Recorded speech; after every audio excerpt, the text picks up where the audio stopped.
Hello and welcome to Play of the Night. I am your humble Dungeon Master, James J.C. Laird, and this is the Curse of Strahd module playthrough. We are a 5th edition Dungeons & Dragons stream. Welcome to those that are joining us. Hello again to those that are returning, and welcome to those that are new. A couple things to get out of the way before we launch into this. We, as a stream, have a little bit of something different. We do something called Play of the Night, which means that at some point, one of these characters is going to do something amazing, incredible, or just downright cool, and you, as the community, get to vote on who it is that deserves DM inspiration. DM inspiration allows the person, the character, to re-roll one of their d20 dice rolls and hopefully make, succeed, or potentially even purposely fail a check of their choice. Now, without further ado, I'm going to introduce you to the characters and let them explain what happened last session. So, first of all, we have Jasmine. Say hello, Jasmine. Hello. We have Allura. Hello. We have Storm. Hello. We have Robin. Hello. And lastly, but not leastly, we have Mask. Sup? So, last time we were all involved here, there was a couple of technical difficulties, there were people not feeling well, there was some background things going on that drove our stream to end a little bit early, so we're going to rewind a little bit, so those that have watched the last stream, bear with us. We're going to be restarting a little bit earlier. To explain what happened and at what point we're going to be going back to is Jasmine, for she was the one that was awarded Play of the Night last time. So, Jasmine, please take it away. So the last game we started, we were in the forest and we'd just gotten away from the hags. And the hags said that if we wanted the kids to stay alive, we had to go back and make a deal with them. So we decided ultimately to go back and make a deal. We did a bunch of negotiations with the hags, and basically what they said was they wanted us to deliver something to some guy at Strahd's castle, and that our way there would be safe. So we accepted, with the condition that they also give Air the materials she needs to cast Find Familiar again. And we started walking towards the castle, and then we decided to call the carriage, which is where we're going back to. But after that, in the other game, we called the carriage, got to the castle, walked through the first set of doors, and then the second set of doors, turned around, went back outside, and then broke into the servants' quarters. And generally speaking, it was a bit of a mess because there was a little bit of miscommunication to myself between the characters, so that's why we're restarting at the walls of the village of Barovia after the wanderings and the accelerated travels through the Barovian mists. So, let us begin, shall we? You emerge from the gloom to see a gallows, rotted and twisting, its rope dangling in the wind. A row of forgotten graves, their markers long since scrubbed out by the elements, and low walls that tumble and fall apart even as you look at them. There is a smattering of rain, and peals of thunder and flashes of lightning illuminate the very striking and awe-inspiring castle Ravenloft in the mountains high overhead, looming like a dark shadow over the small village. You all are outside the village of Barovia, and I believe you have some things to discuss about what you're going to do when you get into the castle, who it is you're going to be looking for, if you're going to be meeting with Strahd or not, and potentially what you're going to do once you deliver your talisman to your required individual. So, I will turn this over to all of you.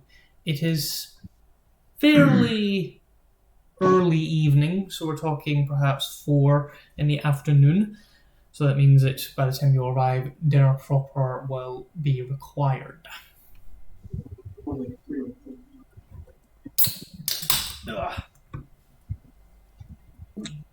Okay. Are you turning it over to us? I am turning it over to you, yes, sorry. I turn it over to you. Feel free to discuss what you need to discuss, recap what you need to recap, because there's going to be some confusion amongst all of you, I'm pretty sure. Alright, so we're gonna get in there and go to Strahd first. We're gonna go find this. What was his name? That servant. I have it written down. Hang on. Bellevue?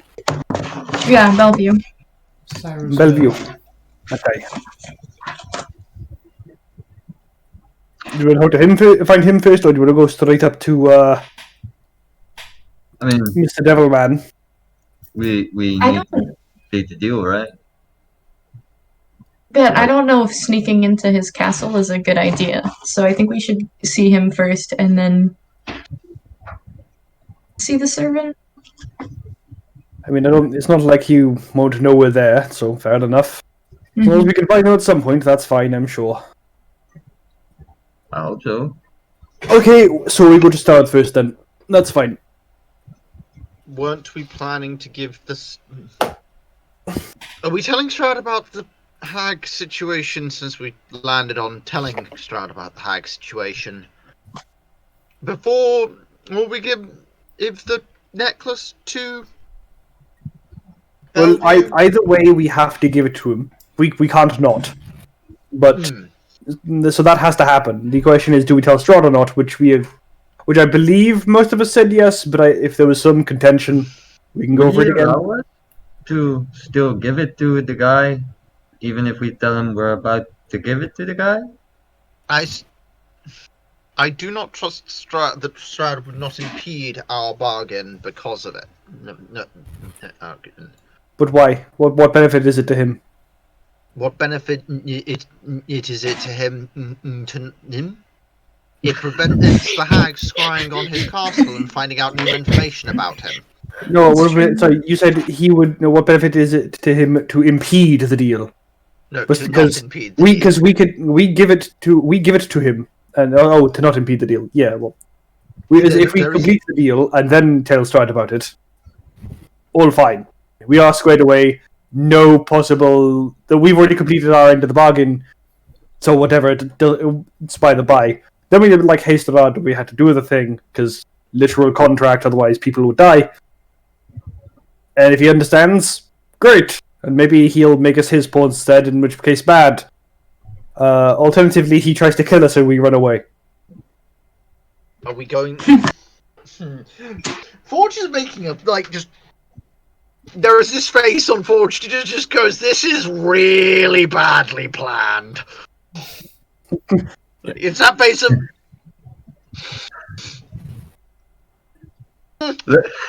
At the same time as that, Tendry looks full of confidence in this plan. He thinks it's all thought out. He thinks that we're like his face is like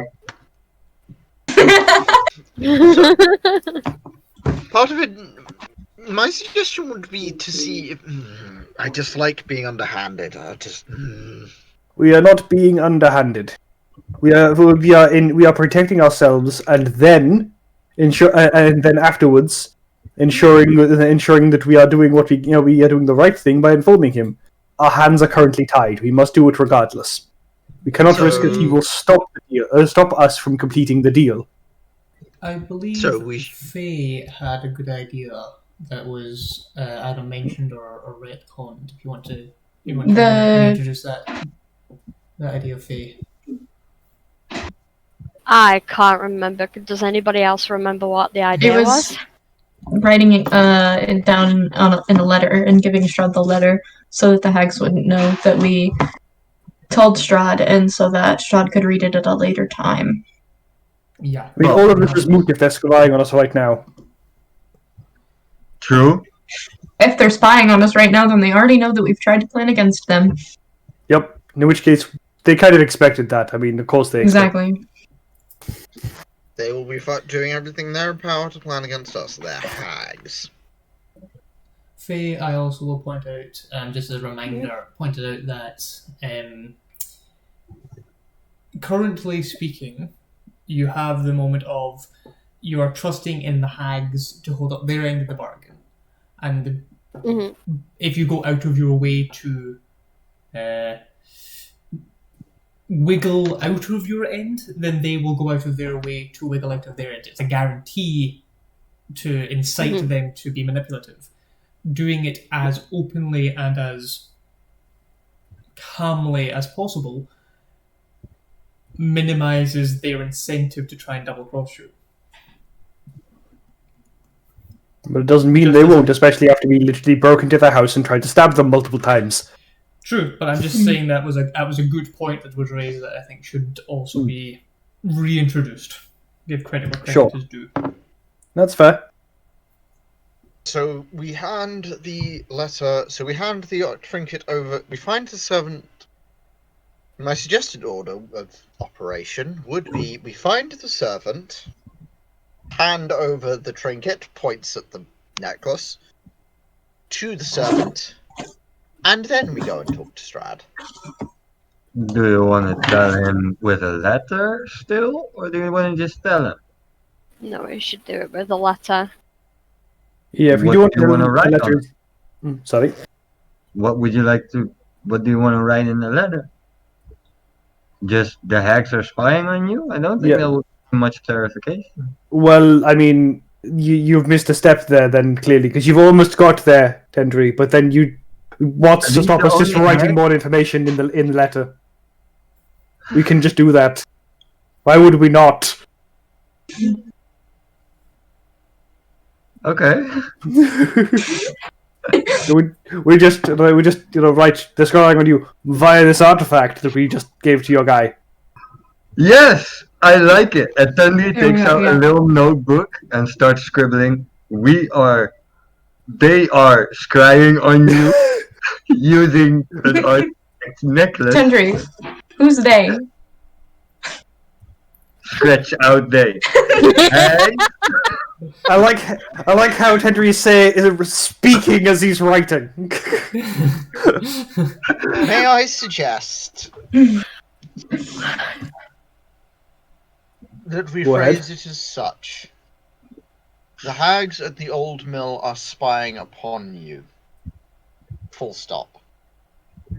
They are utilizing a necklace that they have us give to your servant Matthias Bellevue.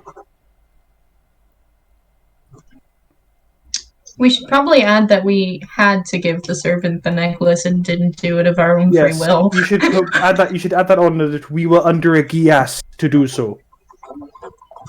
Gias is spelled Geas. Ubo, you take 1 point of psychic damage for overexerting your mental faculties. I'm just kidding. Oh right, yeah. Ubo has low intelligence. No, he's just 9. I can spell. 9. I'm not like Grog over here. I'm not the brightest, but you know. Poor Ubo took one too many strikes to his shell as a baby tortoise. Jasmine, just to be sure, Yes, but you noted that all down, right? Because I roleplayed it out, but I didn't actually write the entire thing. Alright. The hags. Also, whilst I am spinning a pen, I have injured my wrist, my writing hand's wrist, so I can't actually type. Okay. How about giving the note to him after we've gone to get the kids? Then we have to go back and forth, though. Yeah, we'd have to come back from the castle gate to the thing, and we could have Everest deliver it. Oh, true. Okay, I'm okay with that. Yeah. That way we've not gone against any rules or conditions. We've agreed upon our terms. So, when we go to the castle, are we gonna try to, not meet, how are we supposed to not meet the ruler of the castle? Oh, well, no, we're going right in there and then just having a nice chat with them. And then we're going to try and catch up with Bellevue at some point during our time there. The word that you wanted to use is Gias? That's the one. I don't know if I used it correctly in this sentence, but I wrote the hags at the old mill are scrying on your castle. They're doing so by utilizing a necklace we gave to your servant Bellevue. We were under Gias to do so. You used that correctly. Yay! Also, wait a minute, JC. Gias is a cleric spell. Of course I know about it. Humph. Ubo shouting at the sky mysteriously. Yes, ye! Shakes portly fist. But Are you okay? It's just like who says that you don't think it's spelled like... Everyone watches as Ubo takes 2 steps across, looks up at a face in the sky, and goes, "Damn you!"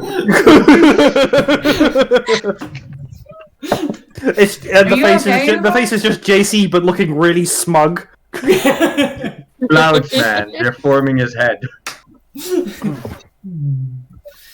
You can see a flock of Mentally bats envisioning flying it. around to make like this laughing face.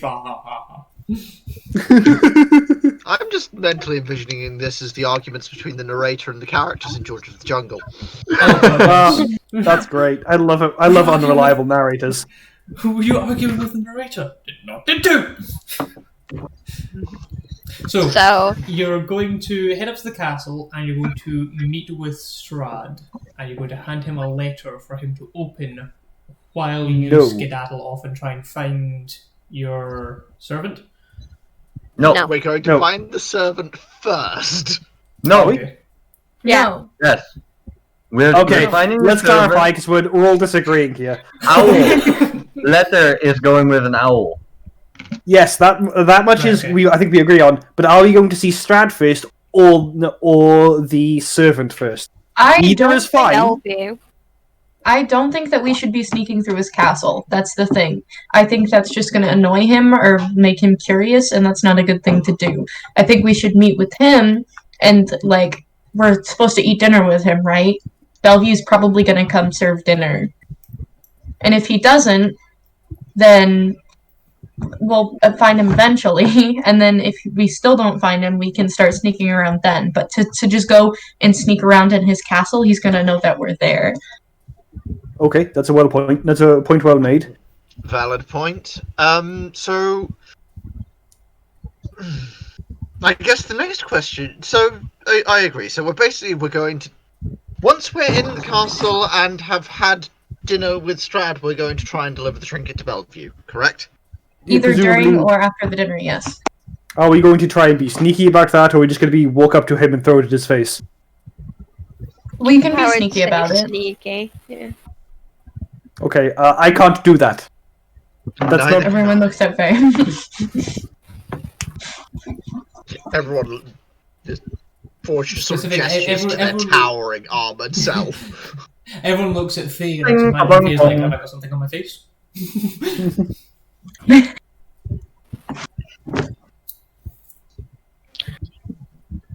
No, Fine. Okay. You're the only sneaky person. You're the stealthy. You're the best stealth at sneaking around in this group. That is. Please don't take that as offensive. It is a very useful skill. I'm just about as stealthy as a full cavalry charge. Those are fun. I miss my horse. A stealthy Anyway, You had a kitchen. horse? Aren't you like giant? How did you fit on a horse? It was a very big horse. War stallion. What happens if, because this letter wasn't meant for us to take this invitation, what if Strahd gets annoyed and angry and Good then point. tries to kill us Ow. before we have... What do you mean, how? He's a vampire. I Wait, said yeah. ow, not how. I'm eating a jawbreaker, but I tried to bite into it. Oh. I think that. I think that we have no other choice. Strahd, the hags could have killed us there and then. Based on the fear of Strahd in the area, one assumes that Strahd could kill us with a flick of his finger, regardless. So, the hags are the one that had the letter, right? Who says that we're not there to represent the hags? Because we are. The hags sent us to meet with. It's to true. go to We the could just be council. very. Sorry, I didn't mean to talk over you then, but it's true. It's fine. We could just talk we could just say we are here as their representatives, and we will be acting in their interests, which we are. Mm-hmm. Who said the letter was the hags? Then they there's no didn't- possible way ever knowing who the letter belongs yes. to. It's a loss no matter what. We'll just say, well, we got it from the hags, and if he doesn't like that, then we're fucked. I will note. Anyone else noticed how we haven't been touched by wolves? Well, they did at say that all? we would be Nothing safe. has stalked Mhm. us. It's Now, safety passage I'm going. One wonders, and I may be overthinking this concept entirely. Strahd is a very powerful entity. Mhm. Something has been off since I got here. Since we got here.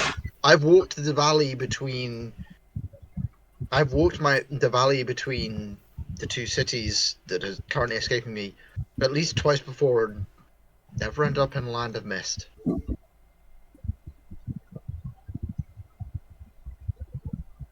What if you wanted... Maybe I'm overreaching. Maybe I'm being paranoid.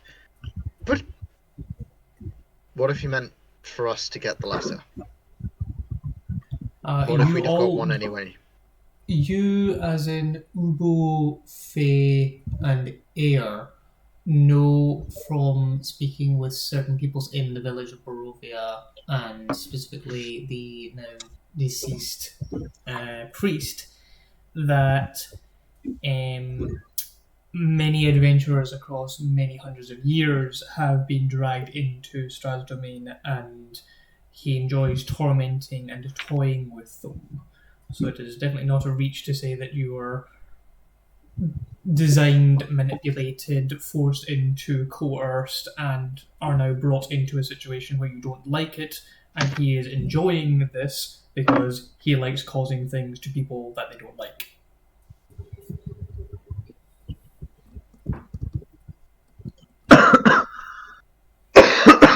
I'll say, no, I don't think you're reaching at all. It's perfectly reasonable. He is the lord of the land here, quite literally. He rules over it and is almost a part of it, as that creepy song kept repeating. Mm. What's on? I don't Oh, remember how it goes. he is from the house full of death. He is the land. Where we met He is up. the one. He is the one who blots out the sun. They kept chanting that over and over again. So, Kendra, you have heard a number of kids' nursery rhymes while working, Can I- living, being in, travelling around, and also interacting heavily with the orphanage. So, if you know of any other rhymes or songs, feel free to include them.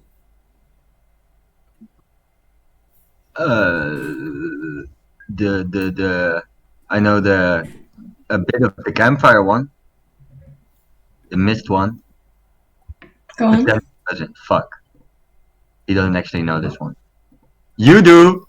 No, you do. I don't remember it. You do. That was the DM giving you permission to Okay. bring in stuff from. If you recall Alright. it's in your notes. Sure. It's in my other notes, but it's we dance around the fire. We dance around the fire. We hide within the mist. The fire is out now. We all die. Something like that. You'd know better than I. But No, this is me recalling it as Tenry as well. Oh, okay. I'm trying to, blur I it don't There's something around. know. about the mist coming and going. Yes, I mean it's a song about mist. I know that. The mist I haven't- comes, the mist I don't like it. comes, we're all gone now. See, that was the end. Bling, bling, Well, that is a song. Yes. So okay. Sorry. Back on task. Sorry. Are we talking to Strahd first, or are we giving the thing to the person first? Talking to Strahd first, right? Okay. Should we put this to a vote? Make it fair. I think so. Sure. So, show of hands there. Who is wanting to do the visit and meet with Strahd first? Pardon, sorry? Sorry, you want to go meet Strahd first? Yeah, Yeah, meeting Strahd first. So we've got Ugo, Air, and Tendry. Well, that's a majority. That's Rachel? Also Forge. Let's say we know. Rachel, are you raising your hand? No. Alright. Which path? Okay. Well, it would seem that most people are going to go with that. So to ease things, I think that's probably the way we'll do it. And So with a rough consensus formed, the next question I have to ask you is, are you going to be calling the carriage or are you going to be making your way on foot? Let's call the carriage again. Honestly, I don't really like carriages. I would like to travel on foot, but if you guys really want to call the carriage, I can request. Carriage. I think it would just be easier, and I've been walking a lot. I would rest my clothes. It's good for you, Ubo. I suppose that overall the consensus seems to be carriage. Oh, there's no good option here. Let's go with the carriage. Okay. I don't like this place. Who calls the carriage?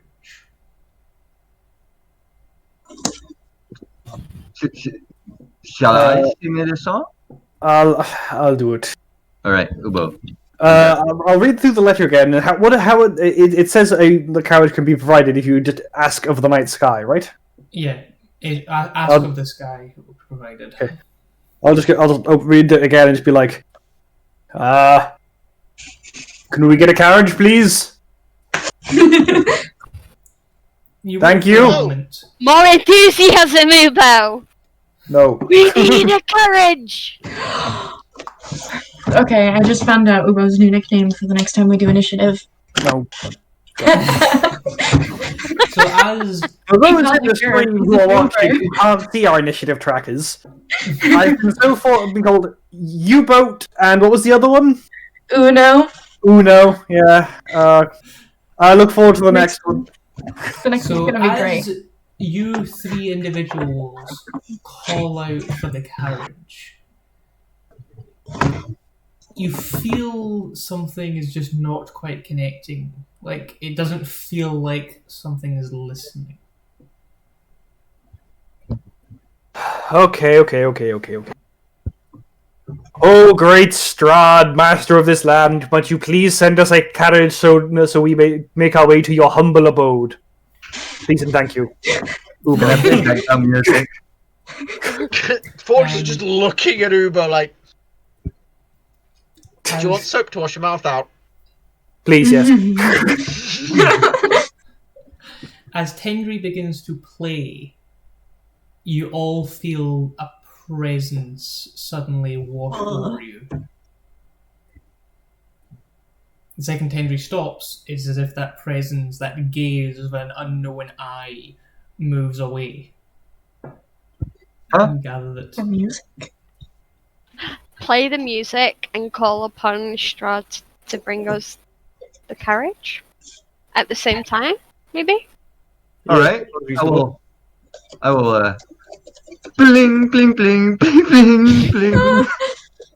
Please tell me it doesn't still give me headaches. Should we all... Ubo, do you wanna ask Strahd and then we'll sing the song that goes with the bling bling bling Sure. bling. Okay. as Tendry begins playing, he himself feels this presence as if something is goading him, hungrily waiting just on the other side of an unseen horizon. As if something is just out of sight, lurking in the mists, watching him intently. And no one else feels this presence, just him. You all see Tenry kind of really, like... What the... The mist comes, the mist comes.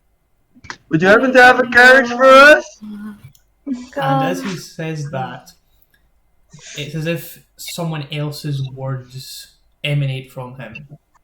And all of you can like wince. Who here is lawful or good? I'm good, and I'm in fact both. good. I am also, in fact, both. I am good. I'm good, but not lawful. Good. Okay, you all feel an icicle's keen edge run along the back of your neck and down your spine, which for Ubo feels But I love even icicles. weirder because it goes underneath the shell, as if something has gone in and has gently caressing an area of you that has never been caressed before. No, that's bad touch. No. Nothing but mammals.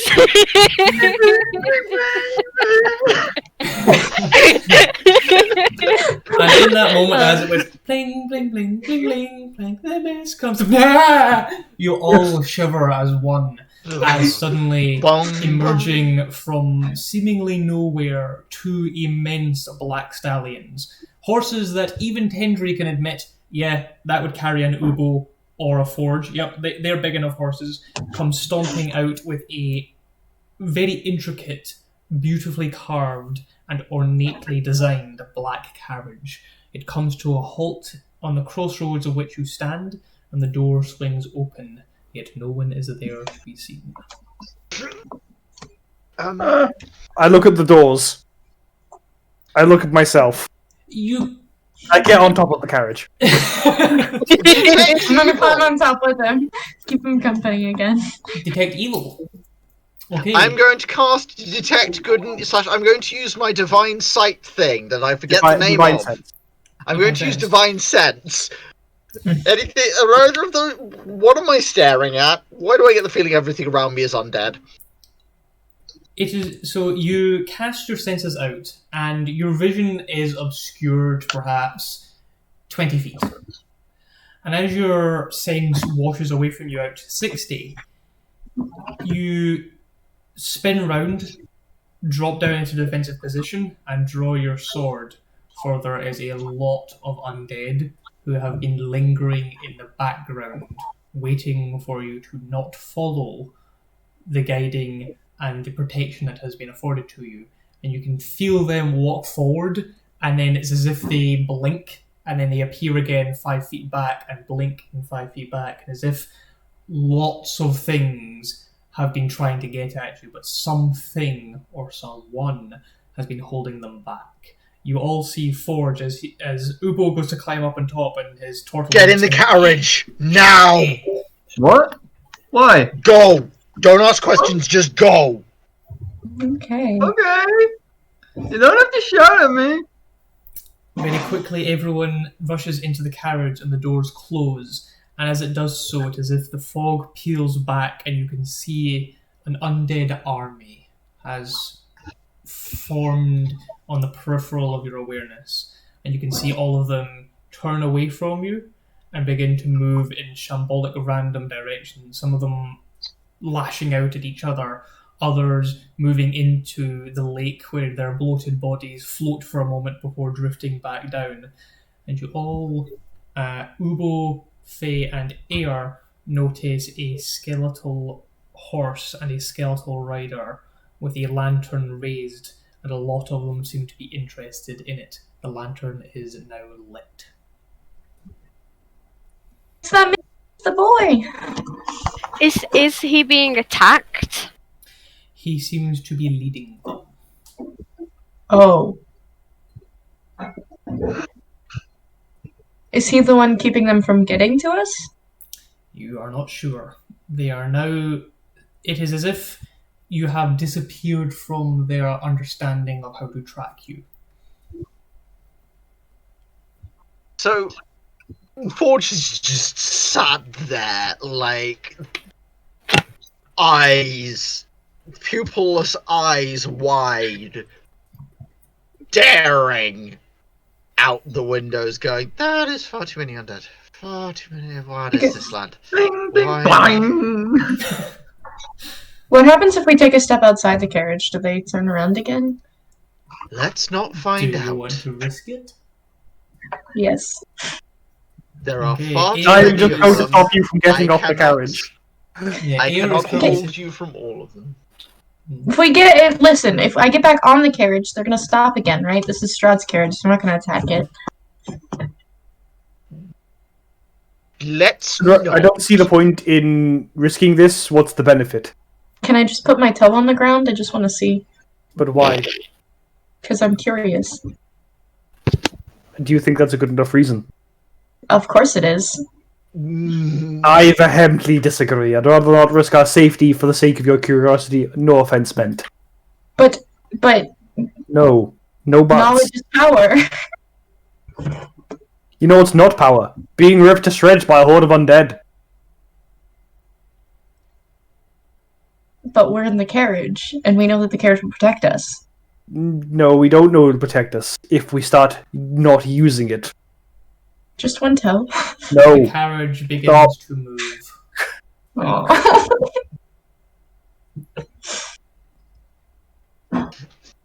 Forge just pulls their water skin out, uncorks it, drinks, mutters something in Celestial, puts it back.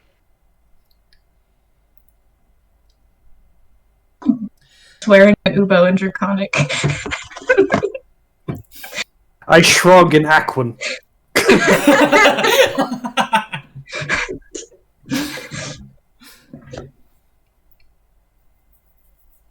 So the carriage begins to lurch forward, the horses moving in a wide arc and begin trekking back up the old Svalovich road.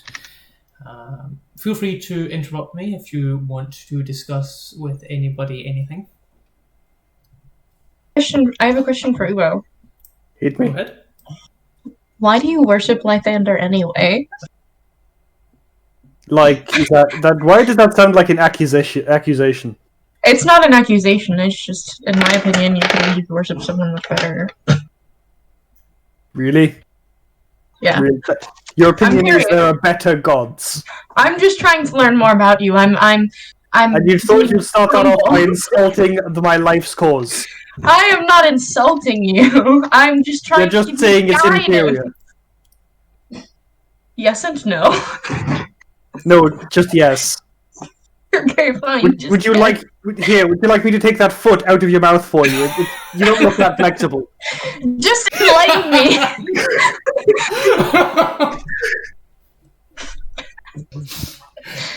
You know, I'm going to give Jasmine a D6 inspiration just because I don't think I've ever seen a more poetic and perfect example of how an arrogant person would try and be nice and ask something. And that was beautiful.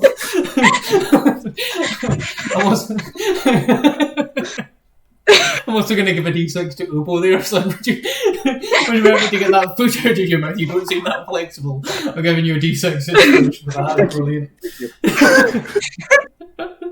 Go on then. Sorry. Why? Go ahead. No.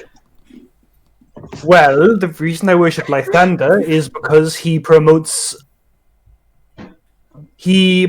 everyone trying to the strive for self-perfection, constant improvement, bettering of oneself, and using your newfound betterment to help others and spread the ability, spread that strength to everyone in the community and those people who need it. So it allows you to be a positive force for the world, whilst also being strong enough to handle whatever life throws at you, like say gestures at surroundings. Okay. All right. So it makes sense that I've never heard of him because I'm already perfect and I don't need to better myself. So, for those of the stream who can't see my incredible Ubo's staring at you like one with a bit of "Are you serious?" and then it just goes into pity. But that's cool. It's cool that he, means all those things. I think that it's important to follow a god that has like the same values as you. How did you go about like worshiping him? Like, how did you learn about him? I was on patrol with a couple of friends of mine from in Port Nyanzaru. We were. That's in Chult, back where I'm from. I'm just gonna pull out a notebook and start taking notes. Sure, why not? And we were fighting, some dinosaurs. A couple of raptors, I think it was. Yeah, raptors. That was it. You gotta fight. You gotta push them away. Sometimes they get a bit gutsy and try and attack trade caravans on the way in. You gotta rush out to protect them. But a couple of my buddies got ambushed by them, and were most of them were down and bleeding, and pretty sure one of them died. And in that moment I desperately needed help. And I prayed, and I prayed, and I prayed, and I didn't pray so much as I did just cry out for anyone who might be listening to please help me help my friends, and then I healed them. I didn't mean to. It's not what I didn't know how to at the time. But Lythander's grace came upon me, and I did. I then picked them up and ran the fuck out of there, because I ain't getting disemboweled by a bunch of raptors, and magic healing powers besides, I didn't know if we could still take them all. There was a lot more than we thought there'd be. I think, I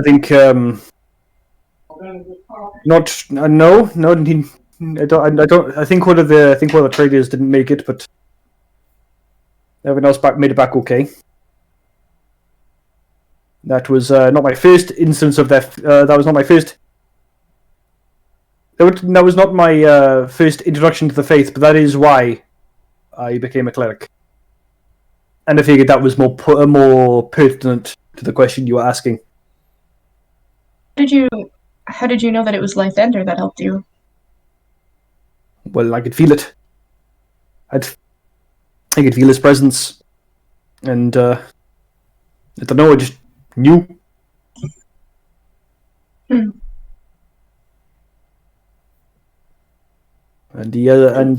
judging by the way things have gone so far, going forwards, I don't think I was wrong. Unless some other god has been masquerading as Lythander this entire time, but I think he might have had something to say about that by now.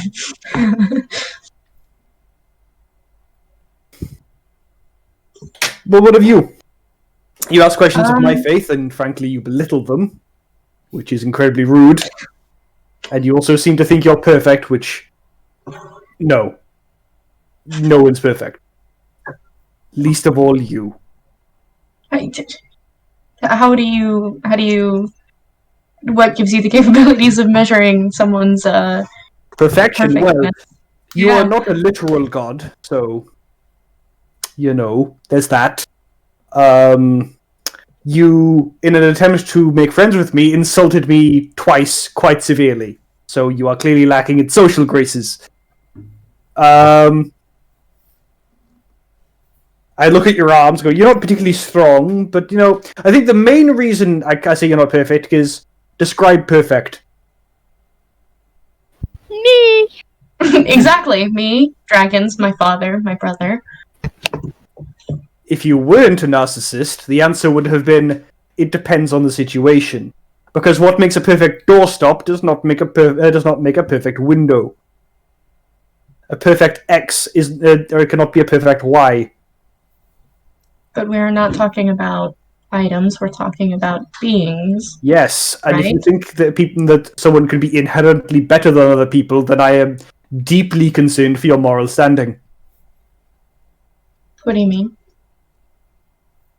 You think, you are implying, if you're perfect and dragons are perfect, they're just better people than, say, a dwarf. They're not people, they're dragons. I mean, they're not humanoid, they're people. They are sapient. How are they not better? They're intelligent, they live for thousands of years, they have innate magical powers. They're very strong. Well, you were measuring people's worth purely by power and standing. What is the worth of a person? What is the worth of a soul? Is one soul worth more than another? Is a dragon soul worth more than a dwarf soul?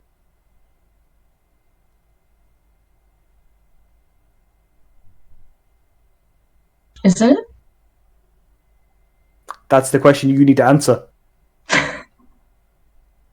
Because it sounds a lot like, well, you know what it sounds like. I can see it in your face. The dirt road clings to the side of a mountain and ends before an arching bridge of mould-encrusted stone that opens to a natural chasm. Gargoyles, cloaked in black moss, perch on the corners of the bridge, their frowns weather-worn.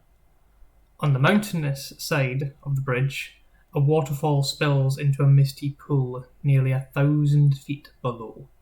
The pool feeds a river that meanders into the fog-shrouded pines that blanket the valley.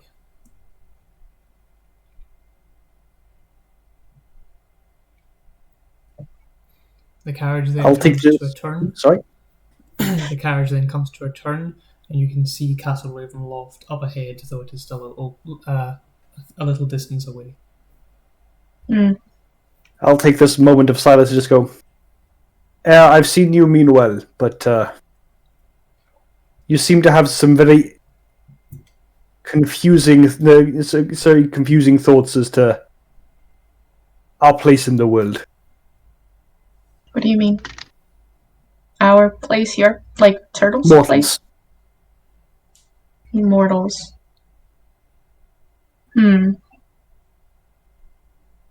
How do you mean?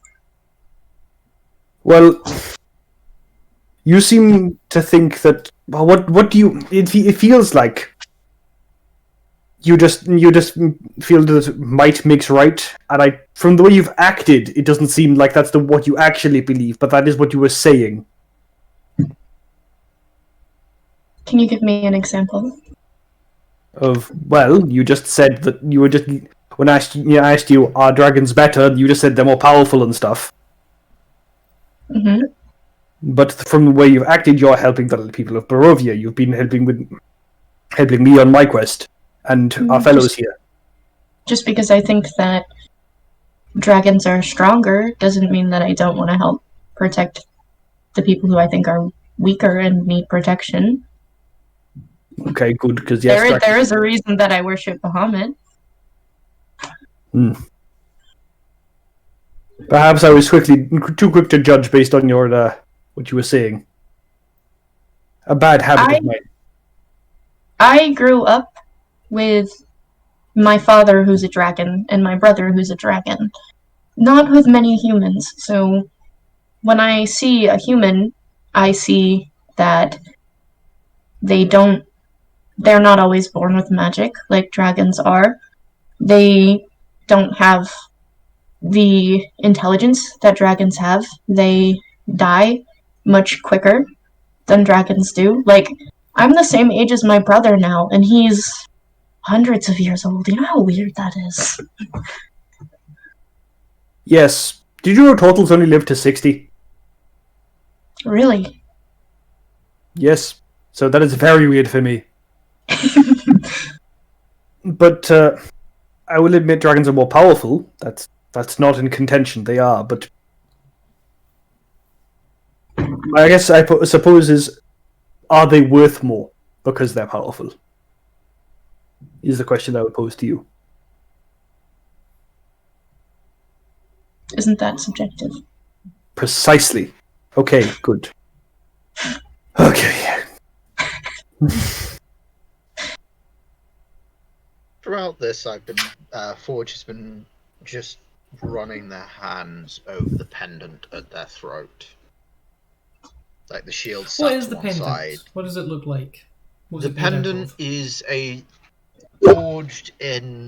a blackened steel device, a pair of hands with a knotwork design wrapping around the wrist, just hanging. It is very rough forged, as if the hand that made it without having ever done work quite so fine or delicate. What are you doing there, Forge? Thinking. I mean, about what? Where we are. Are we on the road? I mean, this place. It is a land of suffering. I mean, yeah, Endurance. it's been pretty bad, but at least I'm still breathing. How are you?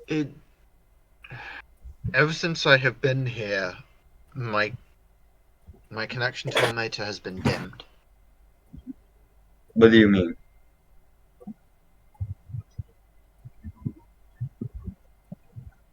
I am an Asimar. I do not claim to be greater than humans, but my connection than a normal person, but my connection to the divine has always been stronger for my birth and my gift and the gifts Almeta has given me.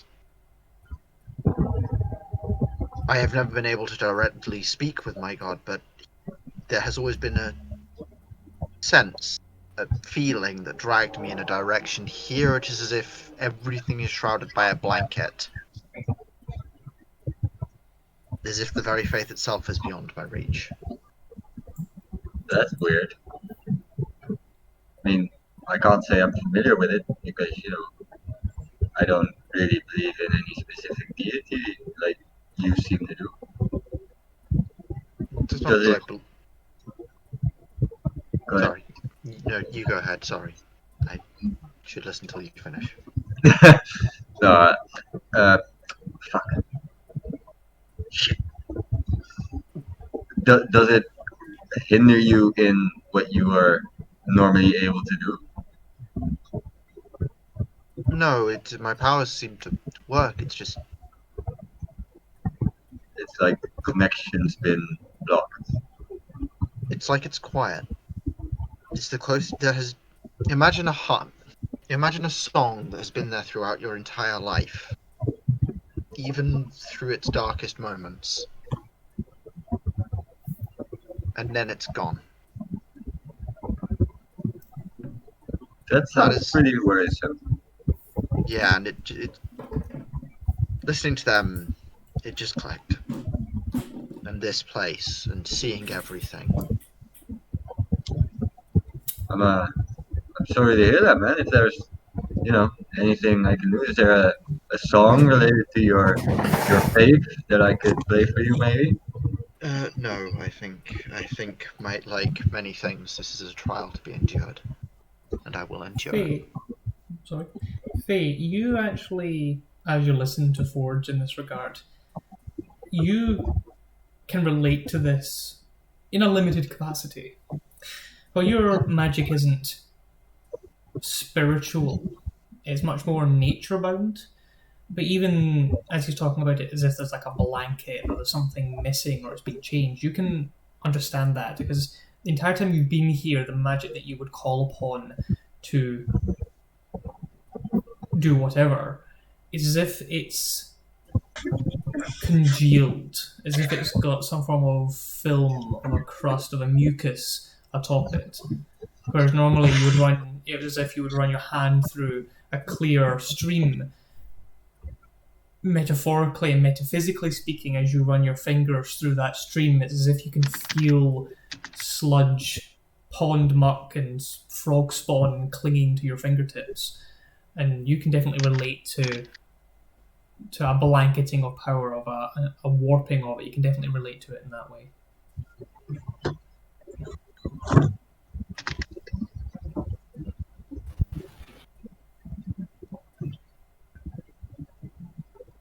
It's still there. Just dim. I understand what you mean.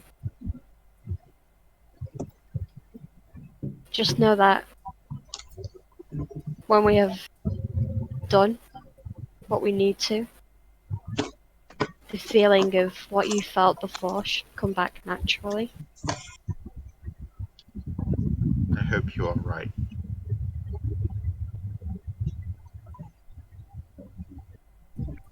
I myself believe in the Raven Queen. She is my deity. Not that I would class myself as a cleric, but she is where I gain my magic from. She is close to my heart.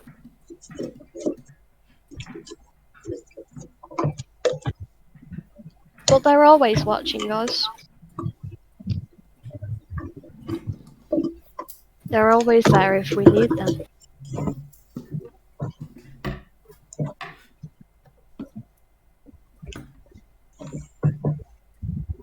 You make a good point. Just in this place, it feels different.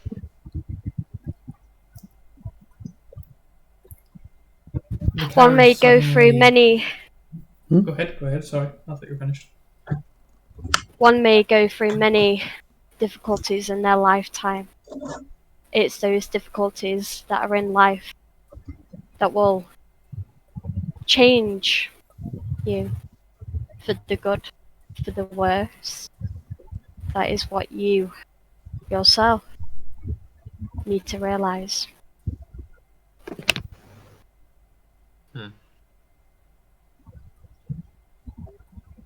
Good point. A fair one. This is just the first time I've ever had, whilst I've had my trials, my tribulations, my own path, this is the first time something so integral to me has been dimmed, so.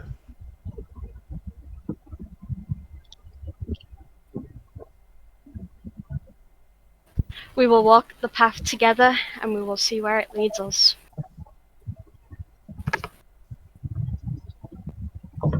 We shall. May Ilmater guide us and strengthen us in these trying times.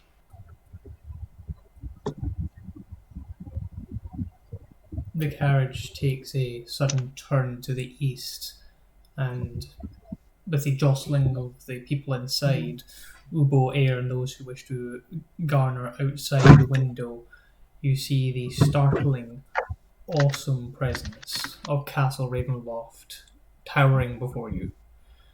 The carriage comes to a dead stop before twin turrets of stone, broken from years of exposure. Beyond these guard towers, in the precipice of a 50-foot wide, fog-filled chasm that disappears into an unknown depths. A lowered drawbridge of old, shored-up wooden planks stretches across the chasm between you and the archway to the courtyard. The chains of the drawbridge creak in the wind, their rust-eaten iron straining under the weight of neglect. From atop the high walls, stone gargoyles stare at you out of the hollow eye sockets and grin hideously. A rattling wooden portcullis, green with growth, hangs above the entry tunnel. Beyond this location, the main doors of Ravenloft stand open. A rich, warm light spills from within, flooding the courtyard. Torches flutter loudly, sadly, in sconces on both sides of the open doors.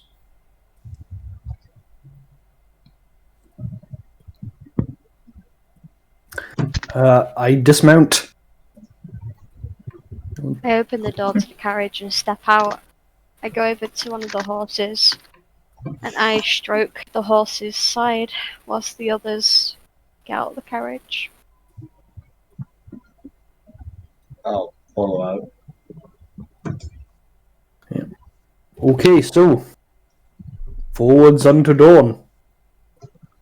Stay Yes. brave, everyone. Bravery, guys. I think Tendy, like, above this bit, takes a step. A little bit of, like, a scared, a little weak in the knees, but he takes another step forward and, then takes a look back to see the others. As you're hesitating, I'll just like walk forward, arm around you, and like kind of sort of half push you forwards with me. As you do that, you hear Tenry whisper to himself, "Bravery, Tenry, bravery!" I will whisper back, "You got this." I'm gonna Um, to Tendry and like pat him on the back and say, "This is nothing, Tendry. My dad's castle is 2 times as big." What? can each of you roll a D100, please? A D100. Oh man, Oh god. this is why? the one that confuses me. I Oh hate god, this it's 98. High is good, I think. 29. Low is good, I think. No, I think 29, high. high five. Yeah. Usually high Let's is bad. find out. This time you get to see my live face when I roll horrifyingly bad. Okay, I'm just bluffing. One moment. I have to have an argument with my dice roll. Anyone else familiar with that battle? Air, what did you get? 49. Faye? 29. It was the same as Ubo, I think. Yep. And Tendry? 98. And Forge got 25. Okay. Everyone's in the 20s and I'm up here in Iraq. I think that's actually a good thing for you, but we'll find out. As Tendry, Ubo, and Air walk across some of these wooden plankings and boards, you hear a loud crack, and Tendry begins to slip through as a broken board deposits him into a depth nearly 1,000 feet beneath. I Snap out I- of Forge's back. I believe I actually already had my arm around him, so I'm just going to tighten real quick. Okay, can you make a strength saving throw, Ubu? And can Tendry make a dexterity saving throw, please? Dexterity, right? Dirty 20. 9. It's a good thing you had Ubo, Tendry, because as you grab out on the sides, this green sludge literally is like the bar of soap in the prison cell that you once had to share with a person that we're not going to talk about right now. But the green slime bar of soap slips and you would fall through, except Ubo manages to catch you around under the arm and around the shoulder, and you can see your feet and the broken board descend 1,000 feet. You are able to climb back. Up you come. There you go. You're fine. You're fine. You're fine. Alright, you're good. You're fine. You're doing just great, Tendry, okay? Yes. You want to hold my hand? Yes. I give you my hand to hold. Then you grab your hand really fucking tightly. I don't do the same back because claws. Yeah, that's fair. Entering into the castle, the weather seems to have worsened upon your arrival. While Ubo, you have been mostly okay, thanks to the winter clothing that you have had. This is cold, and this is going to cause you difficulties if you're not careful. The rest of you, however, are more interested and notice the lightning in the sky that seems to repeatedly strike points of the castle. A thick cold fog swirls in the courtyard ahead of you. Sporadic flashes of the lightning lance the weeping clouds overhead as thunder strikes the ground. Through the drizzle, you see torch flames fluttering on each side of the keep's main entrance doors. The doors are open. Warm light spills out of the entrance, inviting you, flooding the courtyard. High above in the entrance is a grand window, though it is clearly broken and shattered, with glass shards mocking in a cruel smile. The walls that can enclose the courtyard are about 90 feet high, so it's like the true courtyard itself is 90 feet, but then there's other smaller walls. I'm not sure who I'm getting a little background noise from. It's Jasmine. Sorry, Jasmine. Oh, sorry, my family just got home. That's fine. I wasn't sure if someone was talking there, trying to talk to me there.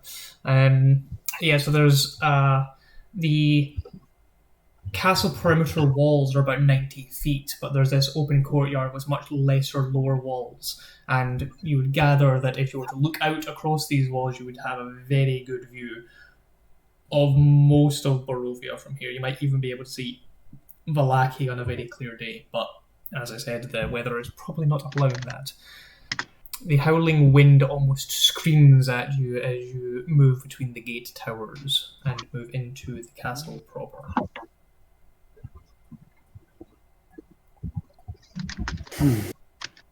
We're going through these big doors. Yep. Just follow me. Just keep holding my hand. I don't think the castle likes me, Ubo. It's a castle. It is inanimate. Probably. Are you sure? Yes. Right. One step in front of the other. Courage, Henry, courage. And he walks on, together with Ubo, still holding his hand. I rolled an 11 for deception. Do I need to roll it? Oh wait, what's my passive perception? Hold on. Well, no, it's not perception. 13. Passive insight. Oh, passive insight is there 13 as well. Well, I got 11, so you know I'm full of shit. Henry's face, like he does like a brow lip, you know, like the puppy dog eyes, and then he just balls his free hand into a fist and goes on walking, still muttering to himself, "Courage, Henry! Courage! Be brave!" Tendry, it's not wise to show fear in front of Strahd. I'm not scared! It was just a coincidence. Okay. Your voice is so manly when you're afraid. 1 second. I can't help it. It's fine. Does anyone have calm emotions? Nope. I can Therefore, I can do this and I slap him across the face. You doing what now? Faye just slapped you. Forge's like, that's not how you. Pull yourself together, woman!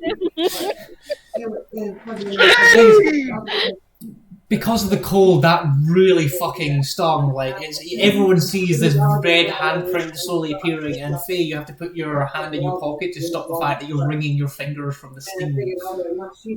Oh! I feel like that wasn't helpful, but I appreciate the was. enthusiasm. It was helpful, trust me. I genuinely. Why are you people? Okay. You have the collective social skills of a bunch of not remotely social people. Can I get Faye and Ubo to make perception checks for me, please? Absolutely. No, can I get also Air to make that? Perception check. Boop. Oh, feck. Ooh! 24! Hang on, let me check what my perception is. I don't think it's too good. Oh gosh, dirty 20. 24, dirty 20, and what? 8. 8, okay. 24 and dirty 20.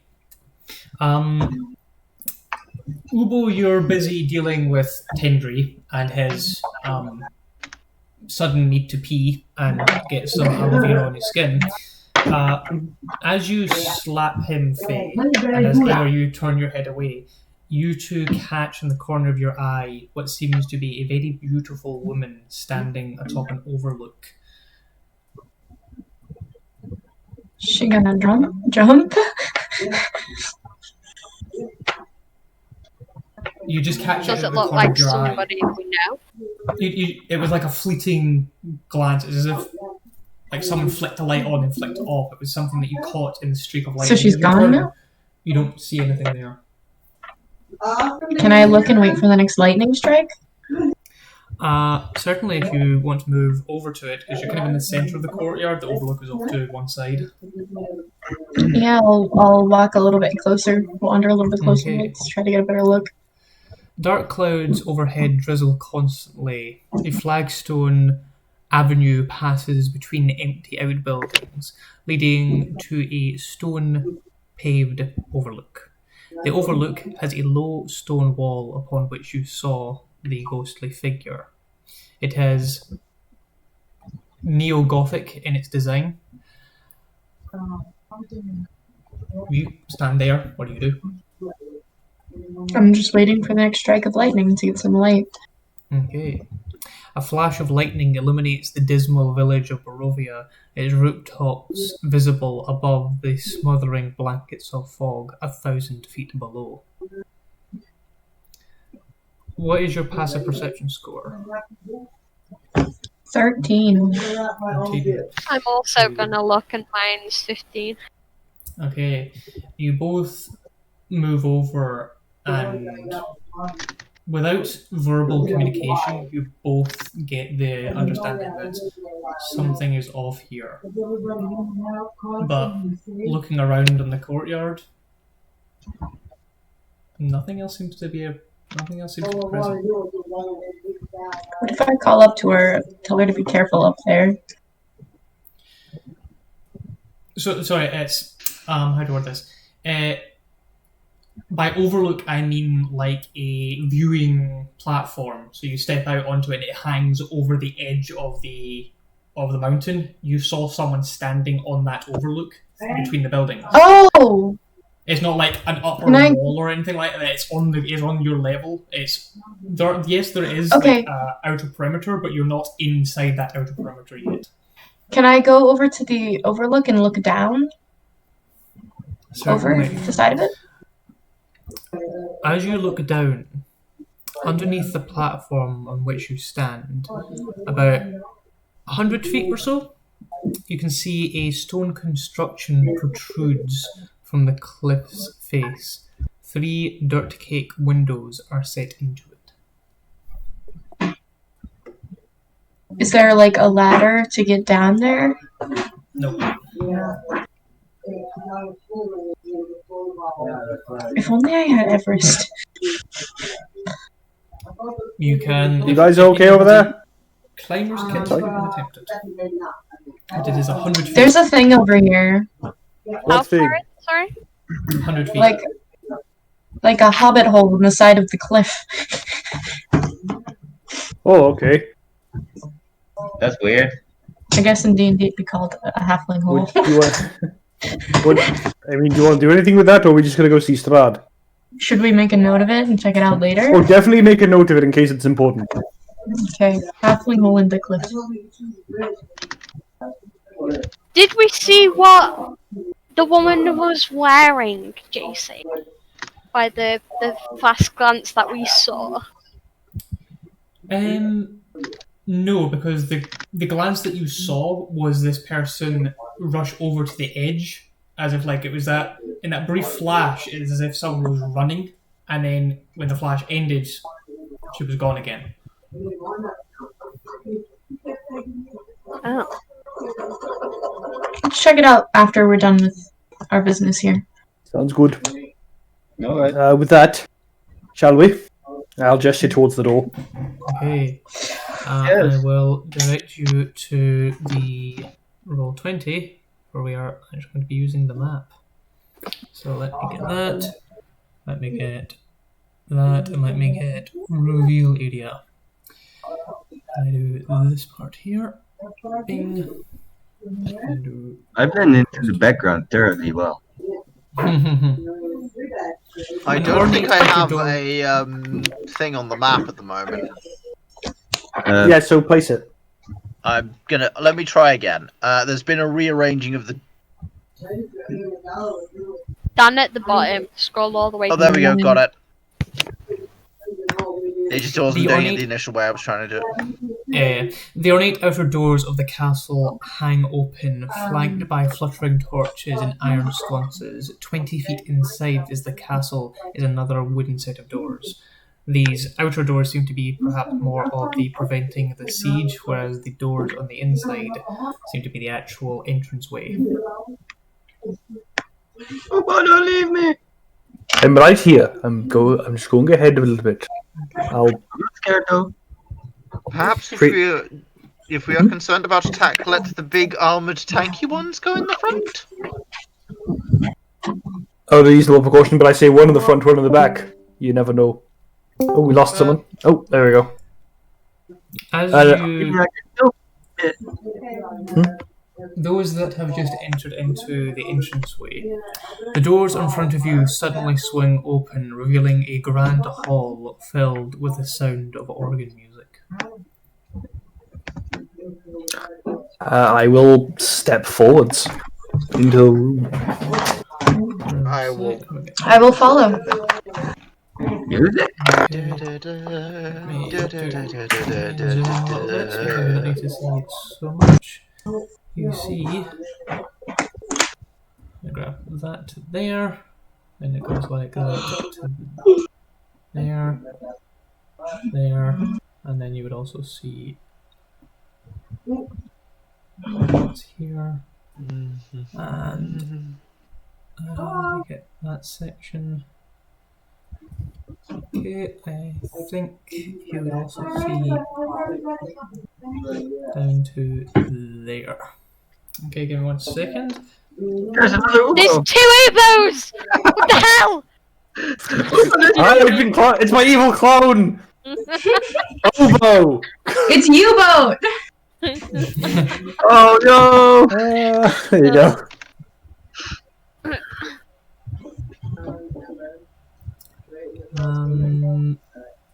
You're entering from overhead in the vaulted entry foyer. 4 statues of dragons glare down, their eyes flickering in the torchlight. What colors are they? They seem to be red. Ah, shit. You guys hear that music? I hear it. Oh, for a second there, I thought it was just me because it was quiet. I identify the song, JC. I guess just like that. Yes, actually, roll a performance for me. Hello, H. While you're not talking, Jasmine, do you mind musing? May perform. All right, here we go. Here we go. This should be the money dice. 11. 11. You don't identify the organ music. It seems to be created to fit the atmosphere. This organ is played beautifully, as if someone, a master at work, is caressing each key. The strings and harmonies moan through the dreariness of this exterior environment. And while it has this edge to sadness, it also has this dark power, as if it's a moonrise over a mist-free horizon.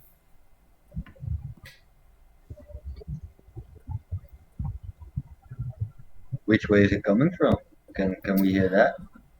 Yes. In this section, as you now stand, cobwebs stretch between the columns that support the vaulted ceiling of a great dusty hall, dimly lit by sputtering torches and iron sconces.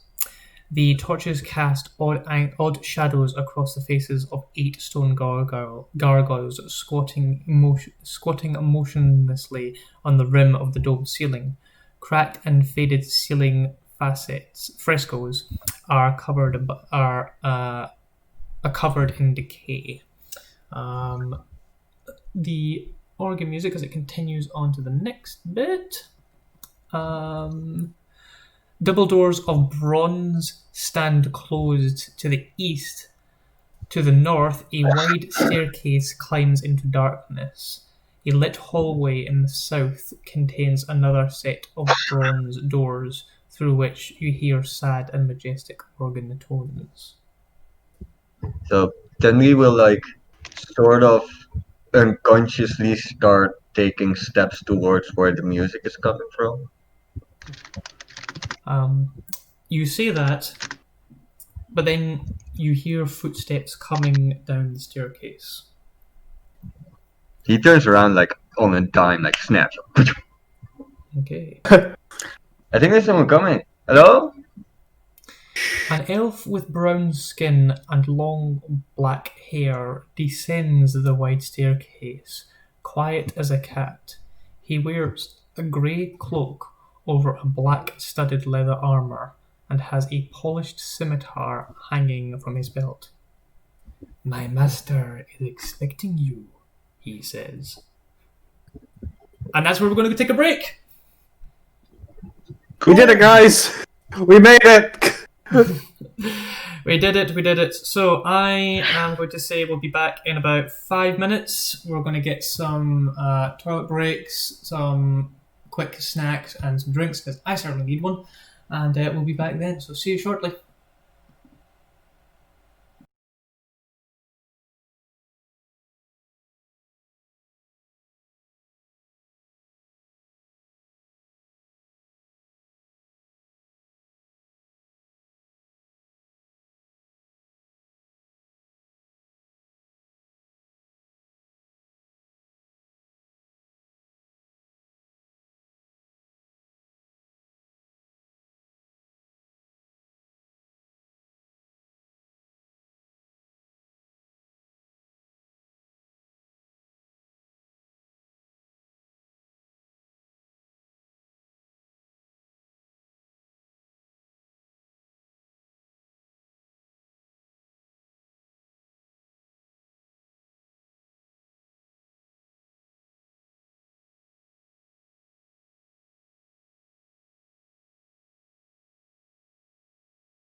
I'll send my And check. welcome I'll back. send my And check. welcome I'll back. send my And check. welcome I'll back. send my And check. welcome I'll back. send my And check. welcome I'll back. send my And check. welcome. I've got 3 I'll streams send going my and they're all check. talking at me. Jesus. Oh no. Yes, that was weird. Okay, so welcome back and to our little adventure. So far, the group has had some really good role play to establish some inter-party interestingness, and now they have met a dusky-skinned elf wandering down the stairwell towards you, and he has greeted you with the words, "My master has been expecting you." And he is there.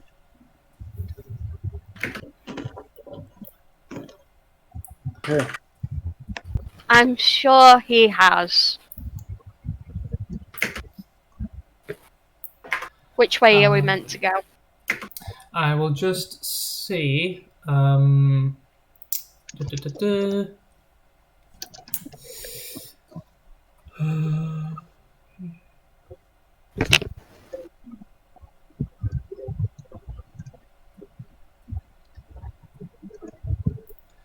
Okay, and this is where it's getting a little bit confusing because it's like north, south, east, and west, and I don't know which way north, south, east, and west is on this map.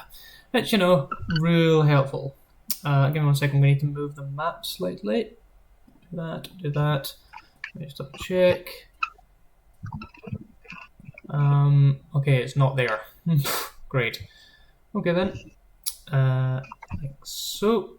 Is that it? Line back up? Let me check. I was looking at the stream. It doesn't. Yeah, that looks about right. There we go. Stop there. It's good now. There we go. Ish. Okay. I think it might have been one more to the left, to the right. Semantics. I think it's fine. Well, either which way for now, we have this. The gentleman stepping on the stairs comes down to meet you and said, "The master has been expecting you." He is going to escort you to the dining room. Unless you have anything you wish to say to him. I'll just say, lead on. Okay. Alright.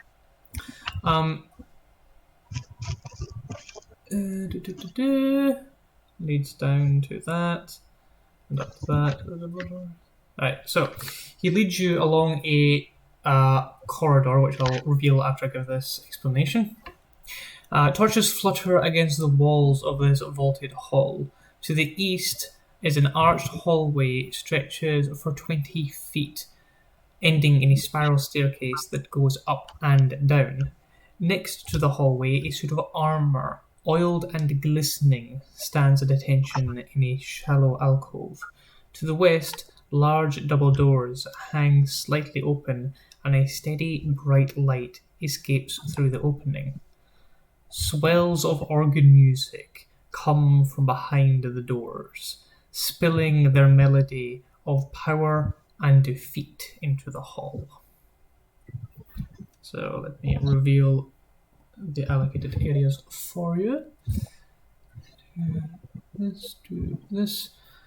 So you should move down this way, and then so if you go. Gee, it's difficult to see on this thing. It goes like that. Nope. That's that area there. Oh, okay. So we're heading south. It ends in this double stair. Ends in this this revolving stairwell here, and then there should be a set of double doors that lead into another area. We'll follow. I guess we're all going up the stairs then. No, you're not going up the stairs. No. There should be well, unless I've got the map wrong. I can't see that. Um, It is currently hidden from us, but I think you just need to reveal the area. I think it is. I don't think it's. This doesn't look like it. No, it doesn't. I don't think that's the area. JC, I can flick onto the stream and probably help you if you'd like. Yeah. I'm just confused because it's like this Bottom is the left. spiral staircase. Bottom left, down, and left, some more. Left some more. Remember, the stream's a little bit lagged. Oh, sorry, yes. There, yeah. Where your cursor currently is, I forget about the Yeah. lag. So this area. There we go. That makes more sense. Sorry, I didn't spot Mhm. that. I Okay. figured, no worries. Yeah, I didn't realise the hallway extended to here. Okay. The dusk elf moves slowly with very much grace, eyeing you interestingly, and then his eyes land on Faye and take great interest in her, then move over to Tendry and take great interest in him. Vistani, why did you bring one of these to the lands? Is he looking at me when he says that? Yes. I am not a Festan? He smiles at you. But of course. Moving forward, he pulls the door open and gestures for you to enter. Inside, 3 enormous crystal chandeliers brilliantly illuminate this magnificent chamber. Pillars of stone stand against the white marble walls, supporting the ceiling. Let me get to the next bit of text. Oops. It was up, not down. And now, come on.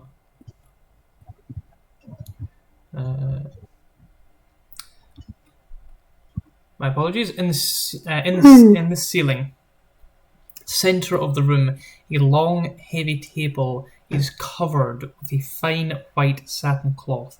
The table is laden with many delectable foods: roasted beasts basted in a savory sauce, roots and herbs of every taste, and sweet fruits and vegetables. Places are set for each of you with fine, delicate china and silver in each place of a crystal goblet filled with an amber liquid with a delicate, tantalizing fragrance. At the center of the far west wall, between floor to ceiling mirrors, stands a massive organ. Its pipes blare out a thunderous melody that speaks of a tone of greatness and despair. Seated at the organ, facing away from you, a single caped figure pounds the keys in raptured ecstasy.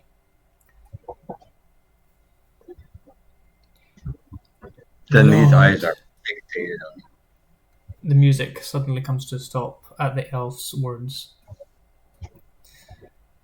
A deep silence falls over the dining hall, and your guests have finally arrived. The figure slowly turns towards you, and all of you recognize the features of Strahd von Zarovich. Pale, gaunt, beautiful, intelligent, and as he stands, an aura of power, a confidence, a charisma that he exudes in waves, navigates his way across you.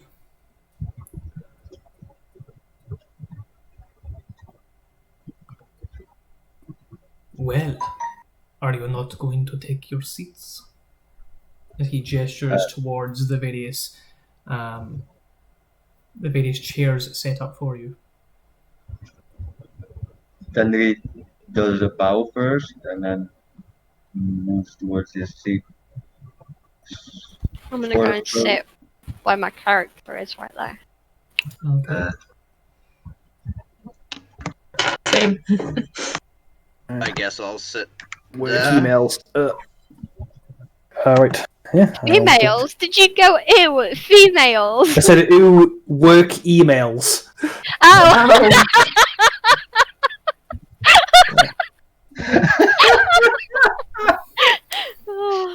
Gently behind you, the doors are closed, and the elf does not enter into the room.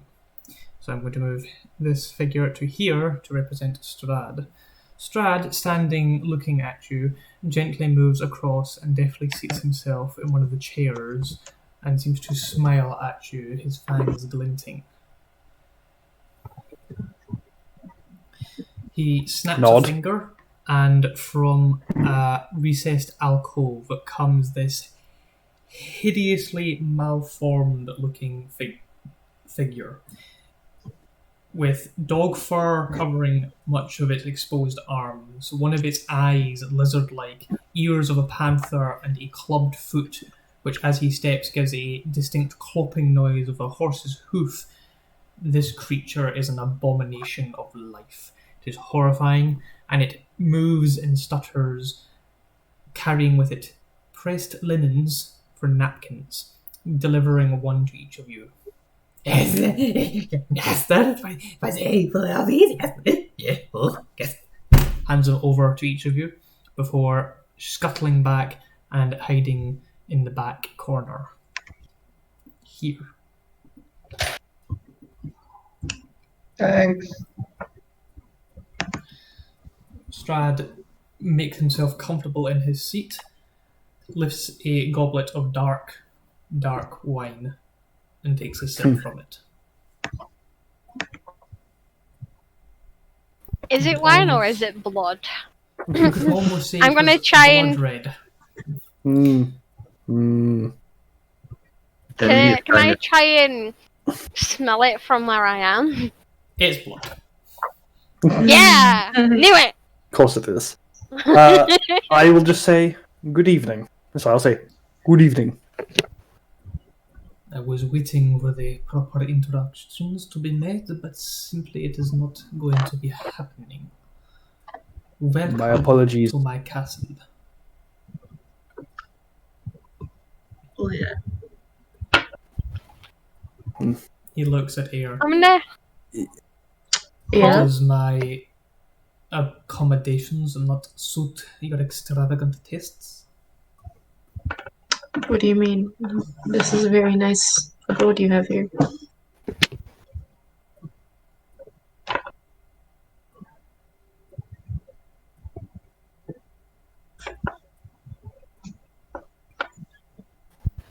Come, I'm gonna I hold did up not my hand invite you towards him. all the- Come, I did not invite you all this way for you to be so standoffish.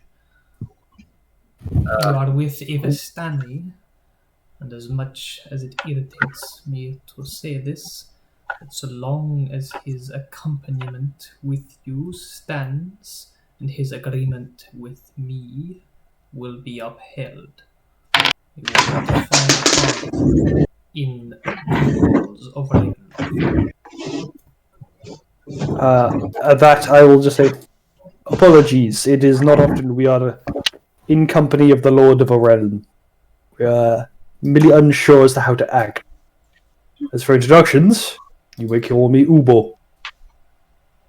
He bows his head slightly and then looks at the rest, waiting. I'm gonna hold out my hand and say, I'm Faye. I'm not sure what this custom is as he looks at your hand. Oh, you place your hand in it and you shake it up and down. I'll demonstrate. I shake Faye's hand. Well. Oh dear, awkwardness abounds. Your For me, at mannerisms do not befit meeting with a lord.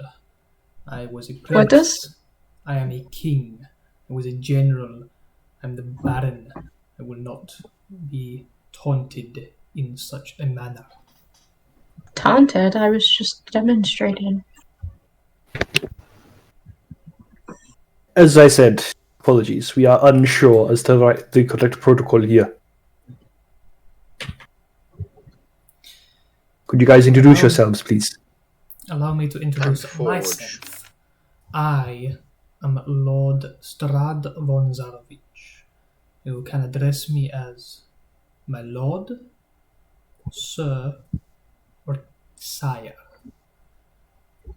While you are within these walls and under my hospitality, I expect you to be courteous towards my hospitality.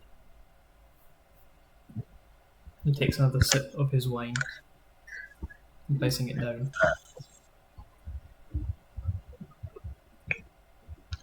So, Forge. who might you all be? As he looks at those yet to be introduced. My name's Air. I am Forge. I get up, bow, and say, "My name is Tenri, my lord." And for the first time, you see Strahd seems to approve of an introduction and gives a courteous bow of the head and a hand nod towards Tendri. Now, this is what I expected of guests. You must tell me, Tendri, why do you travel with such peoples? You have been in my lands long enough. Have you not enjoyed what I have to offer? Why do you encumber yourself with peoples such as these? I seek to write a great tale, so I thought that maybe they would be able to help me a little bit with that. I am terribly sorry for their lack of mannerism, my lord. I forgot to instruct them before we entered the castle. It's sort of my fault. Quite an oversight I do not think that you will be doing again. I will make a mental note of it, my lord. Regardless, you are here, and he gestures at the food before you. It is not poisoned, I can assure you. It would be very poor sport and very poor interest to end you so quickly. I have much I wish to discuss with each of you. Of course, my lord. I reach over and grab a bit of food, start eating it, and as I eat it, I sort of fixate on the fuck. What is it called? The fancy piano. Organ. That thing. Fuck. I'm sorry. I'm getting really tired. That's quite alright. If you need to head out, just obviously head out when you need to head out. Yeah, I got. I can stretch a little bit more. I'll be going in a bit. Anyway, I look at that very keenly and eat my meal a little bit. Whatever it is you picked up of a fruit or root, it is succulent and sweet. It has been very expertly prepared, and you can see the creature in the corner looking at you keenly as if, yes, as if waiting to see if you're enjoying it. I will take it. I'll just say thank you for the meal, my lord, and I will begin to eat because he's not wrong. Thank you. It would spoil his fun. Thank you for the food, my lord. And Forge will eat. And smile at the abomination off in the corner. He seems ever so pleased by your acceptance of the meal, and it is, I must say, exquisite. It is delicious. It is very well maintained. It is succulent. It is sweet. If you dare take a sip of the liquid, it is fragrant with that lightness, with that just ever so pleasant fruity aftertaste that lingers in the back of your palate. It is cleansing but not overpowering. Very well sculpted meal, putting on clearly a presentable front to you all. Sorry. This is a very luxurious meal, my lord. It is not often that I require guests, and once I was aware that an invitation had been accepted, I wished to ensure that your arrival and stay would not be discomforting. Well, We I met appreciate your hospitality, my lord. I'm sorry, my lord, but how long is it that you expect us to stay? If you wish to stay within the walls of the castle, they are at your disposal. As I said, Tendry and I have an agreement. Side eye at Tendry, but doesn't say anything. Same. Can I roll can I Insight? insight that to see if he's Nope. telling the truth? Yeah. You know what? I think I remember this. So I'm good. I have no insight, yeah. I'm gonna insight as well. Ah, balls. Clearly, she rolled high. Obviously. 23. 23, 7. 7. Man, this guy, oof, he's got a presence about him. With a 23, yeah, he's telling the truth. That's worrying. Huh. Okay. If I may ask, my lord. Sorry, if I may ask, my lord. I am unsure if it's rude to discuss business over dinner in this culture here. Is it? It is not rude, no, but far be it for me to rush such an encounter. Pleasantries must be maintained, after all. I hear that you have done or have attempted to seek greater light for the peoples in the land beneath. It is my way. Introducing the woman to the church after the fallen priest. You are correct. It is, of course, my way. I am a cleric of Lythander. I must do these things. I am curious, though. And as he moves a little bit closer to kind of peer more intently at you, would you think so highly of such an individual if you knew but only a few details of difference about her? What was her name? The mother, Mary?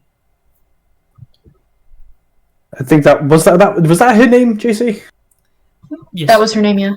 Okay. And yes, that was her name. But Lythander teaches forgive. Oh, my apologies. Have you heard of Gertruda? Yes, her daughter. Do you know the tale of Gertruda and what She has been put through? Not the full tale. She was distraught. I gained an understanding that she had been taken away from her. That you had taken a liking to her. Taken away is certainly a perspective that can be done. But when a captor loses a prisoner by the hands of another, is that losing or is that liberating? And he smiles at you coyly.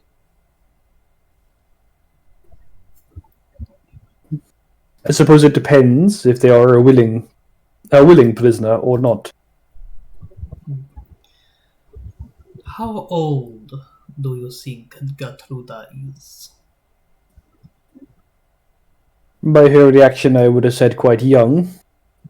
However, I know the parents can often infantilize their children. Apologies. So I would have guessed anywhere between the ages of perhaps 10 to 18. I am not so familiar with creatures of such extreme disparity as you. Tell me, at what age does one of your kin approach adulthood? I believe we are considered an adult. Now, let me double check, but I'm pretty sure it's 16. Information gathering. Yeah, we are considered mature at 15. 15. And what is your lifespan? We can reach up to about 60 years old for the eldest of us. So 10 years is, or 15 years is perhaps to say a quarter of your lifetime.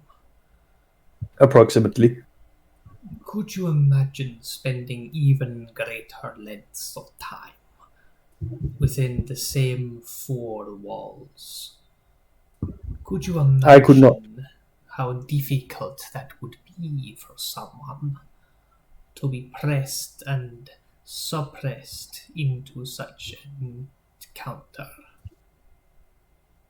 And I presume then this is the situation you described for Gertruda. Gertruda is 33 years old, and not until I rescued her from the clutches of a mad woman did she know what even the sky above was like. And that, of course, I will roll insight, at which point I'll find out he's telling the truth. but Uvo would not believe him initially. I'm going to do the same.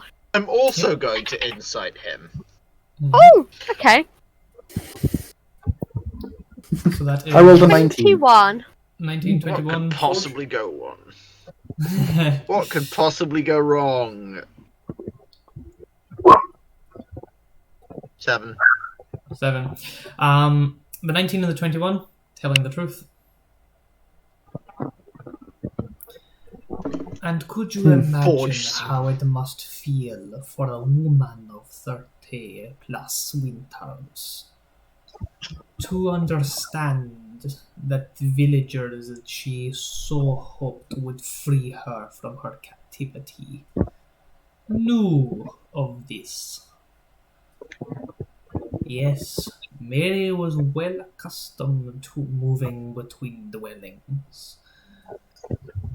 Many knew that Gertruda suffered under her cronish intrusions, and yet did nothing. So why not kill her? I am not an animal. I did not need to kill someone of this type. It is beneath me to meddle in such affairs. However, when I hear the desperate plea of a heart so distraught with loneliness, I could not sit so idly by and allow injustice as this to continue.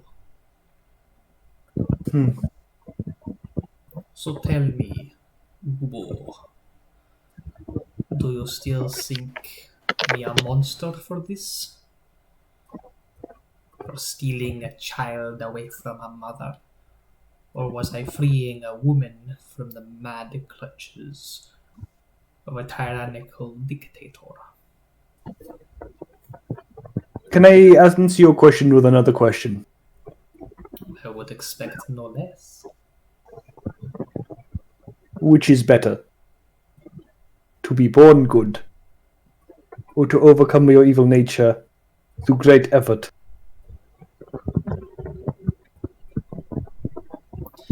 I would say that a circle has no beginning.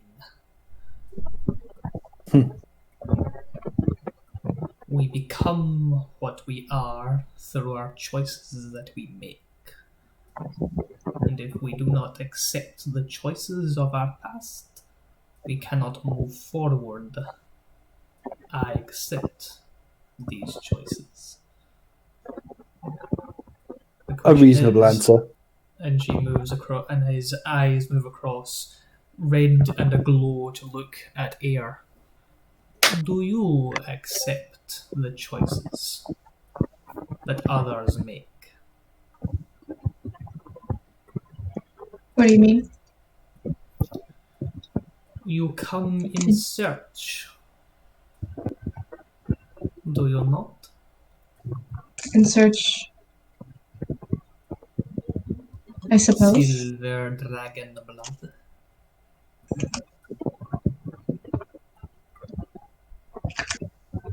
Is he referring to the library that I was trying to get to? I'm gonna go now. Okay, Henry. Thank you very much. Have a good night. Bye. The session. Let me know how it Pleasure. went. Lavolia. Bye. Bye, baby Bye. girl. Again. And it's gone. And then number 2. Still on camera, that is. Is he referring to the library, JC, or the path that I was trying to take to get to the library? You're not sure. Ask him. Are you referring to the library? I'm referring to the blood that runs within your veins. Do you accept the choices that people make, or do you rail against them, demanding that differences must be taken, given extra information?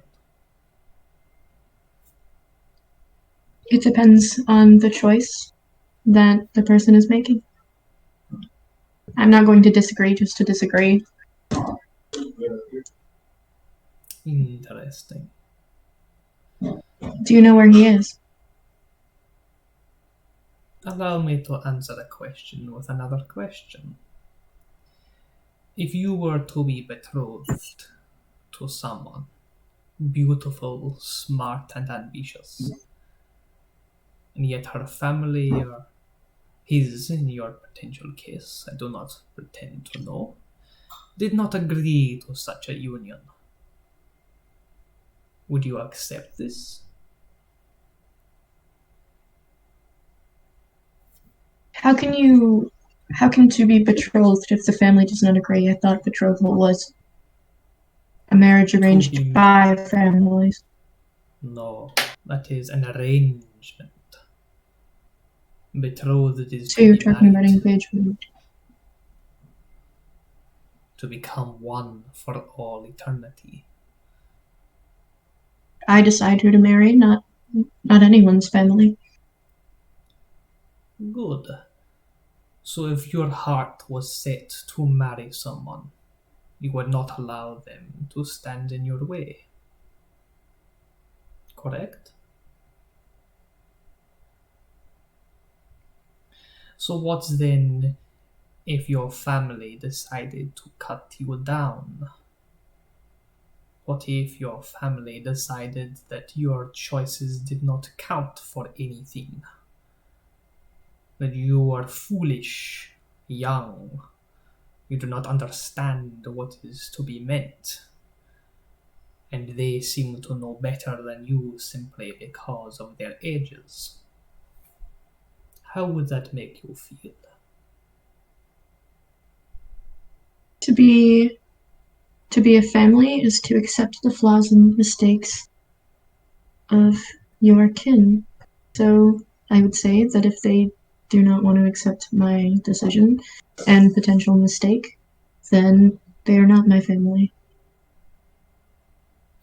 He grins and takes another long drink from his goblet. I am glad then that we have a similar outlook.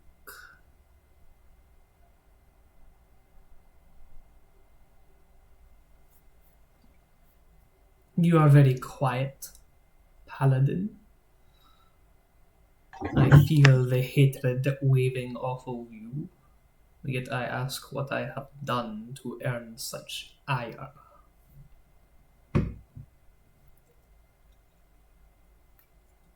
I am silent because I have little to add to the conversation.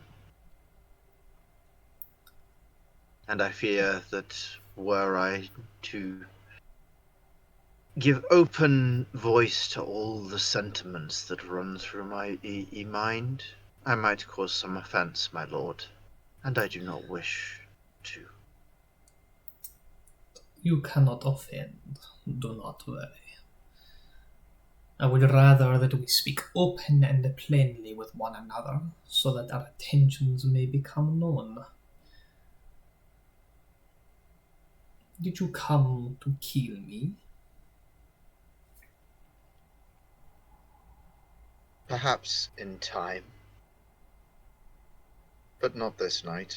This night we are under truce. He regards you curiously, but doesn't press the matter.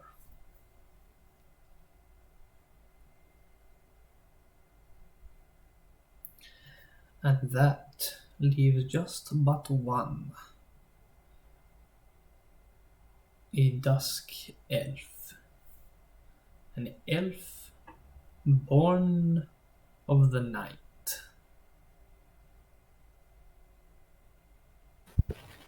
What are your intentions amid this land?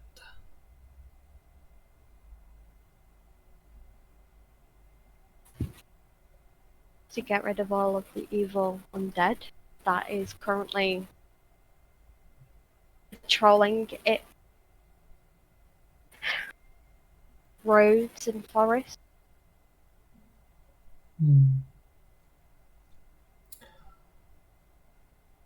Have you met with the others of your kin currently living in my domain?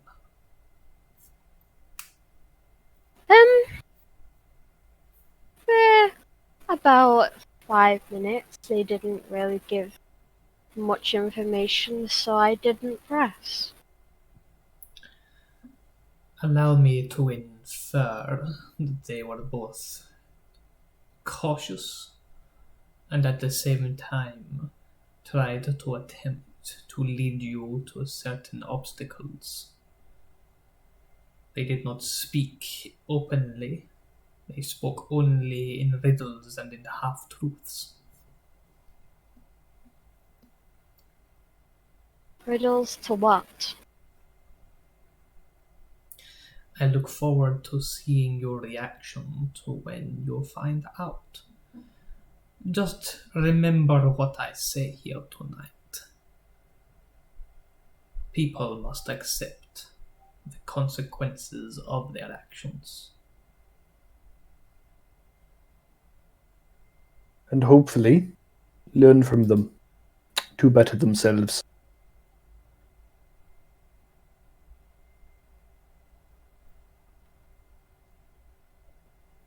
He leans back in his chair and just regards all of you. His eyes, which when he is excited or is intense, seem to glow with an inner scarlet. But as now as he is relaxed and having these casual conversations, it's much more of a brown, almost a maroon colour.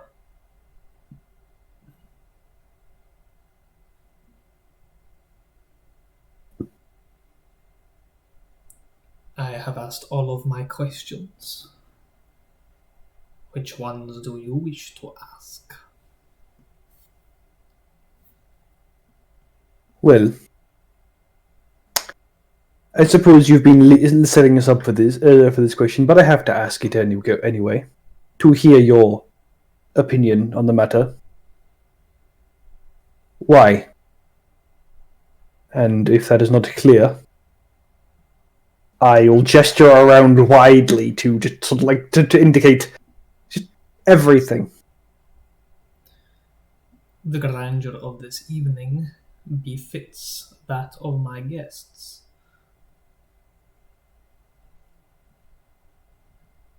It appears I was unclear. I did not mean inviting us here, though curious it was. No, it's, why Barovia? Why the mists? Why the people the way they are? Why the undead? Why the suffering? Why? This suffering is brought by the own depravity that lurks within the hearts of all. The mists are of my own creation, for I need to linger in this place. Something was stolen from me, taken before our time, and so I created this place, so that given enough time, we might start again, so that I may learn from the mistakes of my past and rectify them to better myself. What was taken? That I will incite. Like, so fucking hard. Also, same. Same. I'm going to use my inspiration on that one, because I really want to succeed. But I don't, because I roll a 1 on the inspiration, because of course I do. 9. 9. 23. Oh, good. Okay, so with the 9, there's too much vaguity there. There's too much that he's not saying, though he's definitely alluding to something. Forge. With a 23, what is it precisely that you're inciting? Are you trying to get truth? Are you trying to get an emotional state? Mental framework? I'm trying to get a mental framework here. What kind of person am I dealing with? His mental framework is definitely that of bitterness. Especially as he's telling this tale. Definitely a bitterness that is lingering there. There's definitely a wound that has never healed.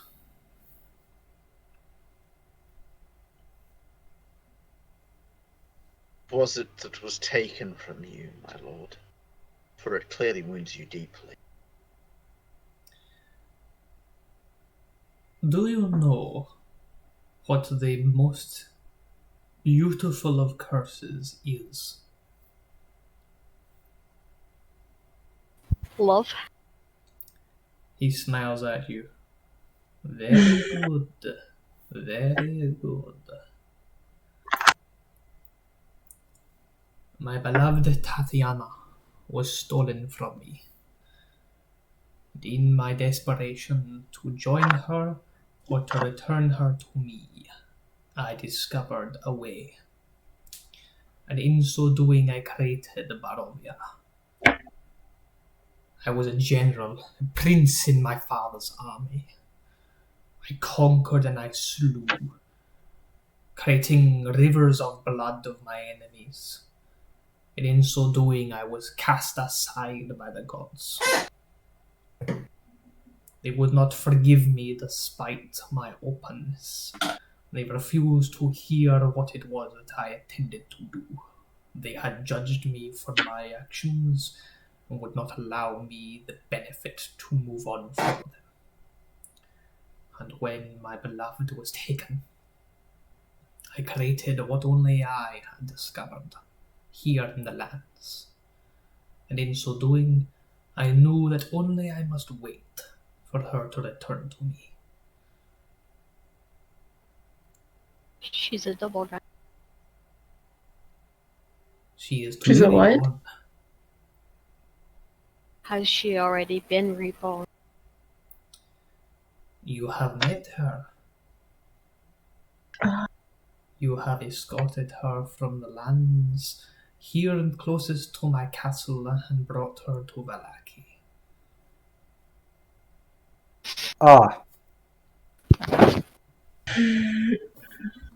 So her Is it- dreams. You can see his countenance is a little bit harder now, but it's not an accusation, it's a you have done this without really knowing, and almost like a parental figure gently scolding you sort of manner. So her dreams. Were they not dreams? Were they past memories of a different life? The little that I have been allowed to take with her, I do believe that they are the returns of her once most vivid of memories.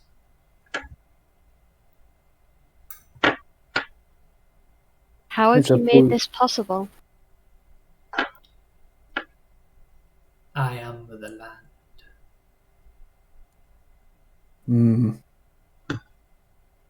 I suppose the important question is, does she want what you want? Her mind is confused and addled. Of course. And I'll say that with a... Go on. I'll say that with a... I'll just say, of course, with a understanding smile. Because I do understand the logic of an abuser. I have slowly been opening her memories, and soon enough she will return to me and you shall see. And with her love back in my emptied heart, completion will come. Well, your heart is not empty if you still feel love for her. Love is a curse. It is the thing that drives both men and women, sentient life itself, to do the most stupid, the most brave, and the most destructive of things. I became what I am out of love, and it has left me with nothing.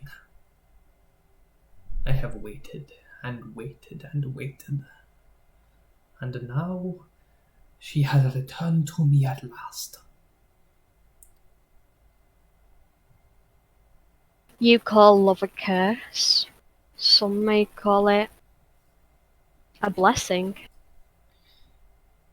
Love is a blessing when it can be realized. When it is Love not is a curse when it is severed by the hands of another. And who severed it from you? Someone that I thought I could trust beyond all others.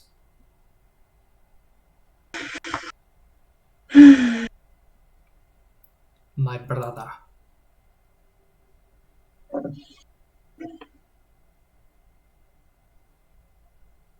So you forged a realm, made a monster of yourself, and forged a realm of torment to trap a soul, a single soul.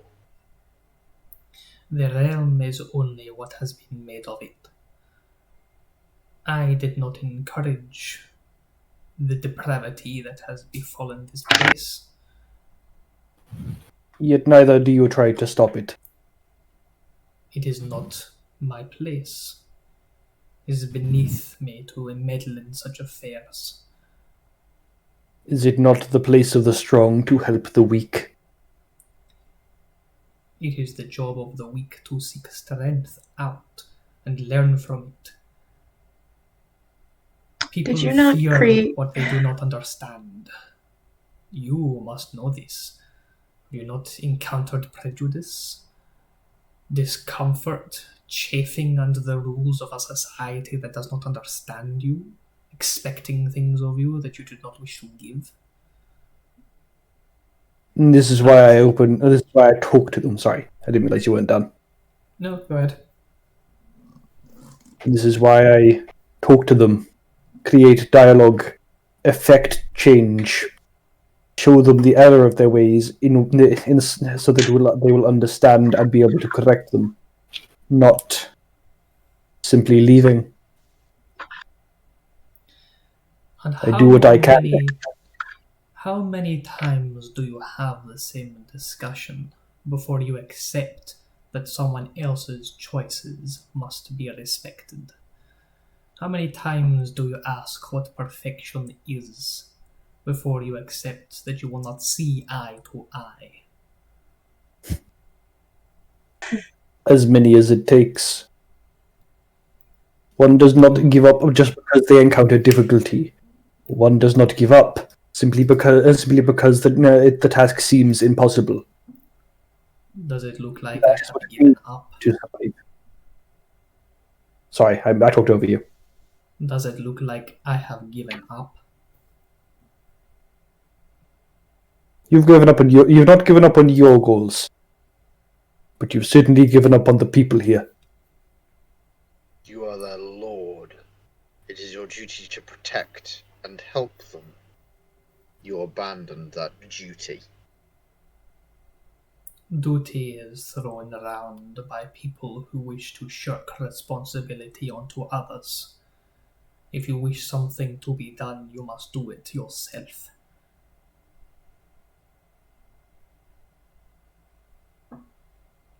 So why And not yet court no- her? I did.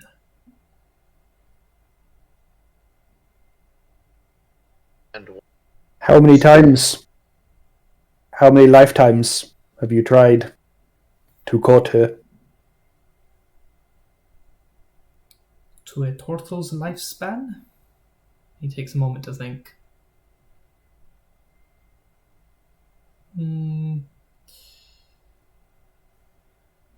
Perhaps 30 different times. Though each time something has stood between us. A patient man, it seems. A good trait. I have seen her fall from horseback as a child. I have seen her drowned in a river, accused of being a witch. I have spent months alone in a cabin atop a mountain top. Just the two of us together. Only for us to climb back down the mountain and the snow to consume her. And the curse of my undying nature meant that I could not continue and follow her.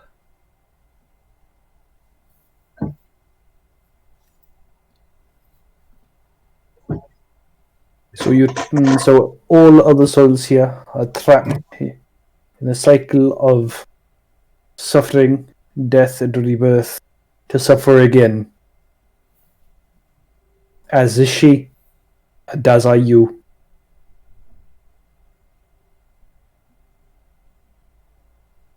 Trapped by your desires.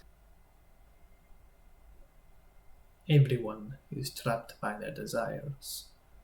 The desire to learn, the desire to overcome, the desire to grow stronger. Few so as literally as you. Perhaps, This is not an insult, merely an observation. Perhaps. I made the sacrifices that I deemed necessary. A thought occurs, though.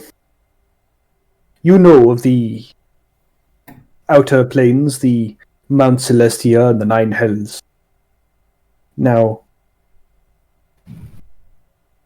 you know that death is not the end, that the soul carries on to the next life. Yes. So why keep her here in the mortal realm when you could so easily, with your infinite time, live a good life, go out, make the world a better place, earn your spot in the sun, and embrace the end and join her? Did Why you not here? hear what I said? The gods have passed their judgment upon my soul, and no matter my actions, they would not change. Across a lifetime, I did nothing but kill in my father's army, and for this I was brandished, tarred and marked. And when the time would come if I were to join her, those actions still weigh upon me. But The you live gods along. pass judgment swiftly and do not quickly accept their own errors.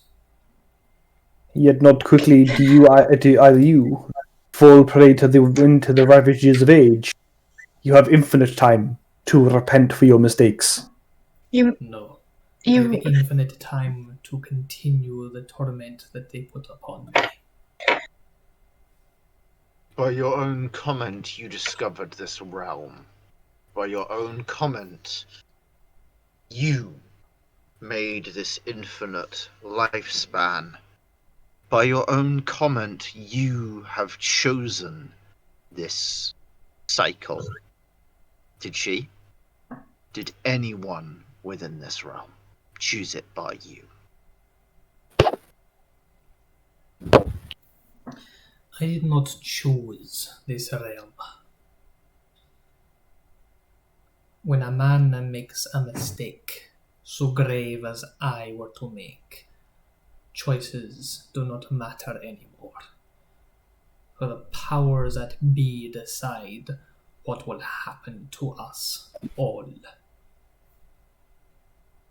I decided to rebel against this judgment, and I was marked by this curse. And with time I have come to understand it. And given time, I will learn to break it. Are the gods judging your actions, your past actions, or are they judging your intentions? You want them to forgive you so that you can be with the one that you love. Think And simply maybe they because want of what you. I am not permitted into their halls to even ask such questions. I am not permitted such luxuries. You, he gestures to Ubo, to Air, and to Forge, have been gifted the powers by your gods to smite down that which I have now been forced to become. Where is the justice in that? Ask for forgiveness? I cannot even go into the places where I could ask. The gods have made their judgment on me, so I have made their judgment for them.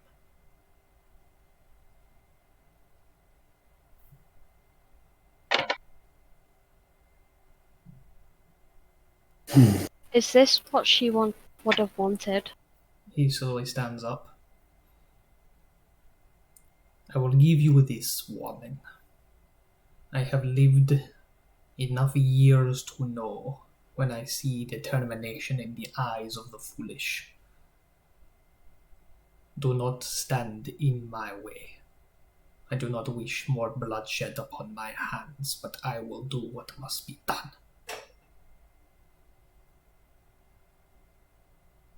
You may stay in my castle. You may use its rooms, and the Rahadin will escort you to where you need to go. Good night. Good night, sire. And with Good a night. clap of thunder, let me see if I can find it. You're With welcome. a clap of thunder, Strahd disappears from view. You then hear, let me see if I find it here. You hear the screech of an ancient hinge and the solid thud of many heavy doors slamming shut, one after another, into the distance. You also hear the portcullis clanging down and the tired groan of the aged drawbridge pulling up. Finally, unless you wish to do anything in the moment, What drawbridge? The one we came across to get here. So Damn he's it, I'm pulling doing it it up again. so that we can get out? Presumably. Okay. and you see the torches slowly wink out, leaving you in a room lit by only the dim candle glow of chandeliers and low burning candles. I will turn my head to the servant in the corner. Mm-hmm. He like perks up. I'll just gesture him over. He kind of hobbles over, clopping and pad footing. You see that his other foot is actually a duck's foot. Let's see. Fee? Oh, wait, no, we don't know that. No, this is the person in this loop, do we? Not I yet. don't know. Okay, thank you. I'll just go. But my other option is literally just to ask his name, because I don't know where the other servant went. So, what's your name, friend? Silence! Let us you. Sorry, can you say that again a bit slower? Silence! Let you. I see. Thank you. Mr. Bellevue, we have something for you. He like turns around to look behind himself. I'll just... I believe Faye, you have it, right? It's me that has it. Okay, go. Air, could you? Yes. No, I hand him the necklace. Hello. He just holds it, Do you know? looking at you. Apparently you know what to do with this. I shrug. He looks at it, realizes it's a necklace, and puts it over he wears it like a sash rather than a necklace. Yes. Charming. No. He puts it around him and tries to wear it like a belt, but it just falls off again. He sticks it down the front of his shirt. Okay. Should we go check out that cliff place? Forge casts light on We can't. themselves. I believe it is, Outside the drawbridge. I believe we should probably be retiring for the evening. Here? It seems we have little choice unless you wish to attempt to cross the 100-foot gap over a 1,000-foot drop. If you have a way of doing that, I'm happy to hear it. Don't get me wrong, I'm not putting you down. There must be a mechanism that brings the drawbridge back down. You did see the chains of the drawbridge leading back into the gatehouses that the portcullis was drawn up into. What time is it right now? Late. You were talking and eating for quite a while. It's nighttime. We go out there now. The undead will try to attack us. She speaks the truth. Might as well go to bed then. I think it might be best we simply retire here and accept our good host's hospitality. I agree. We have little choice. Matthias, could you show us to our rooms? I presume that we have rooms. Matthias looks isn't around here again. anymore. Bellevue. Ah, Yeah. Silence. me. Hmm? You, Yes. yes. Varys. Do we have rooms here? Yes. No. Do you know? Yes. No. Could you get the other servant for us, please? The elf. The elf who brought us in here. Elf. Yes. Oh. The dark elf. He goes to the door, pulls it open, and then scampers out of sight. Is the door open right now? Yeah, he's left the door open. Yeah. I'm gonna go over here and check out what this is, because it looks weird. What is this? What is what? Sorry. This is Red like speck. there's like a red speck with like a weird brown. Oh, that's a piece. That's some armor. That's the armor he previously described. That's the full plate armor. Yes, set in that alcove. If you really zoom in, you can just make it out. Forge, you recognise this as a very well kept set of full plate. Mm. I'm going to examine it up close and personal. Shame. Okay, make an investigation. Never mind. The DM is tempting me to steal this, and I'm not good. I This get is the the distinct only chance I impression Ford would not. Forge would Oh, not. Yeah. Ford wouldn't. I just. God. 6.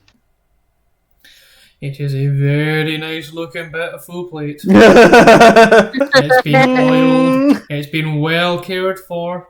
Like like you smell it, and it has that fresh off the smithing tables aura to it. You can actually still smell the little bit of the fumes of the ember smoke. You're like, Smith, who made this, was good. make a wisdom saving throw. Oh no. What? Why? No. Fuck. Hey, 20! That's a dirty 20.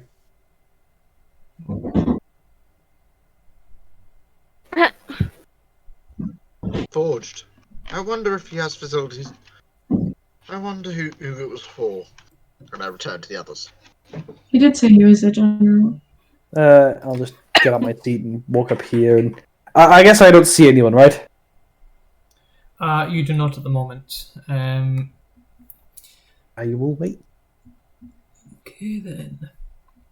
I'm gonna take one of the silver knives. Okay. Yeah. No, you may not. How long do you wait? I'm gonna say like 10 minutes Nobody shows up. before I'm like, where is he? And I check I try and check the time again. Is there any apples? Yes. I'm gonna take an apple with my knife. Okay. Midnight snack, guys. I presume he does not come back. I'm currently reading a few things, trying to figure out which staircase you would need to take to get to the various points. Excuse me one moment as I take a read, because there's a lot of staircases and I'm not sure which one it is that you would have to go up. No worries. There are a number of ways that you can go. Yeah, nobody shows back up. Okay, I guess we're meant to sleep in the dining room. Or we could just try going up those stairs over there. That's also, yeah. I mean, fuck it. Okay. Just say, I'm sorry, sir, we don't know which our rooms are. We're gonna go and try and find them. Hopefully you heard that. Yeah, probably. That's cool. Do you want to try the big stairs or the small stairs? Personally, I'm in favor of the big stairs, mostly because it'll be easier to walk up. Seems most sensible? Hmm. Question mark? Like, I'm legitimately not sure I can fit up those spiral staircase, but You I can, might yeah. squeeze through. I know, Yeah. like I'm role-playing it in character. It's fine. I know I could. Just making sure this place is big enough for you to put it. Yeah. Oh yeah. At the very worst, I can just walk up sideways. I mean, my character's probably scraping in their head along the ceiling, going down those spiral staircase, but you know. Beh. So you're going up the main staircase, or you're going up that spiral staircase? Main. Main staircase. Okay, that's leads to okay.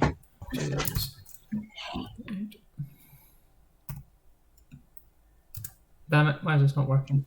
There we go. Great entry.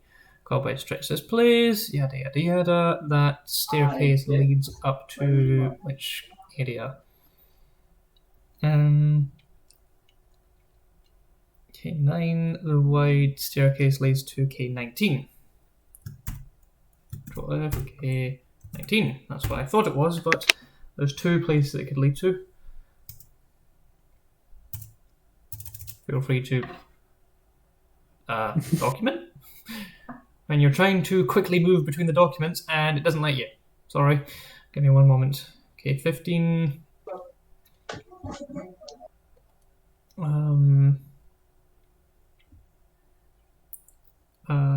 K16. Jesus. So much here. There we go. K19. The Grand Landing. Okay. You head up the stairs, and the massive stairs rise to a landing 20 feet wide by 40 feet long. However, before you do that, actually, you all move into here. Yeah. As you move Sorry, I was through close here- to it. Yeah. Yep. As you move to here, we're going to need initiative. Oh shit! Really? Yeah, sorry. Why? As you arrive into this area and reach the center point, large wings and the torches go out. Those of you with a passive perception of 15 or higher notice the 8 gargoyles in the ceiling drop down towards you. Very glad Forge has the light spell up currently. Okay, I am going to need to get some statistics, so give me that moment. Do that, do that, do that, do Why? search. I just need to get the gargoyle statistics. Because we're fighting gargoyles. You know, as you do. Okay, so While you do that, JC, can everyone tell me what they rolled?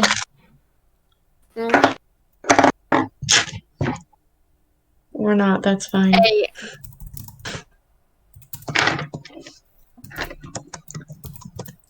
Okay, anyone else? I got Oh, 5. sorry. 12. What did you get, other one? Sorry. Other one! Storm. They say 6. Tendry got terribly. Tendry got an 18. Whomst among my us gosh. is controlling them? I will. I am. Oh, I have his thing. Oh, never mind then. As you were. We're And going. then- I need to find Robert in the list. It's far too early to end There, it. Because we that's started the initiative. late, so we're going to have to go through this one. So, What did the gargoyles roll? 5. Oh, wow. Okay. Yeah. They spend their first turn flapping their wings and dropping down towards you, going. There we go. So being all scary and shit. Yes, it is pure black except for where Forge's light is. And beyond that, it is very gloomy in here.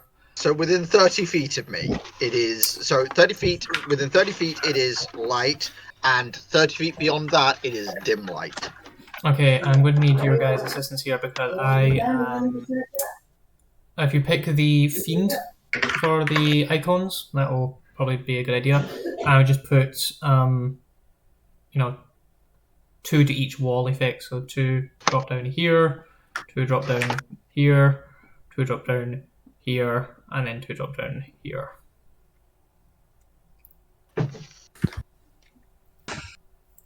Thank you to whomever. Yeah. Copy. Paste. No, I can't copy paste. No, rude. So there should be 3 groups or 4 groups of 2? 4 groups of 2, there's 8 in total. We need another 2. This is going to go badly.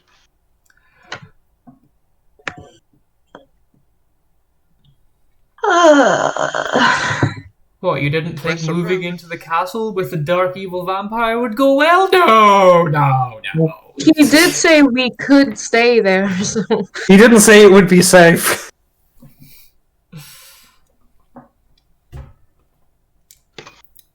Alrighty. As the combat, as they drop down. You know how I said Ed, I considered us under truce. Mm-hmm. Truce is broken. Definitely. Reasonable. Okay. I like how you turned away, like we were all facing away from each other, like at each other's backs. That's pretty cool, actually. So, who's going first?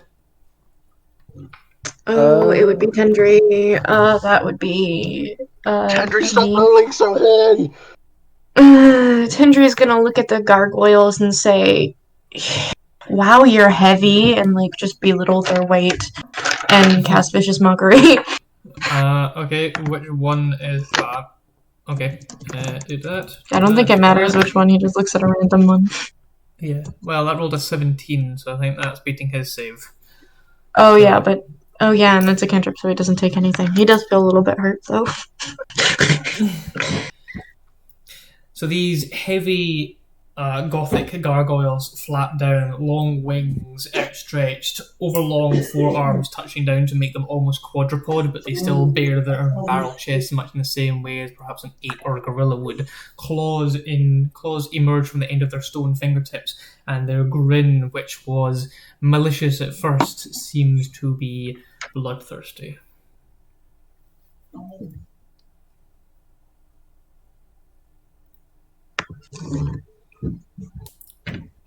Pull up my prayers. Who's going? Sorry, someone's going to need to tell me what the initiative order is because people don't seem to know it. It goes Tendry, oh, Uber, it's me. Faye, Shit. or other one Gargongle. Oh my god, I'm an Uber. I hope I treat my employees better. I treat my employees better than the real company. Technically, they don't have employees; they have contractors. Anyway, okay. I will looking around and just go. Don't worry, we got this. And I will I will cast. I'll point at the one. Where the heck is my toe? God, someone's on the. Why is there two of you? Okay, I will point at the one. This one here, and I will cast Sacred Flame. Okay. Make the save. That is a 4. It fails. That is a failure. So he takes this much damage. 6 radiant. The 6 radiant, you point your finger and where you're expecting a golden hue, much as you've always expected, this time it is a blood red, visceral thing that seems to leap from the ground underneath the creature's step. It does not seem to care too much.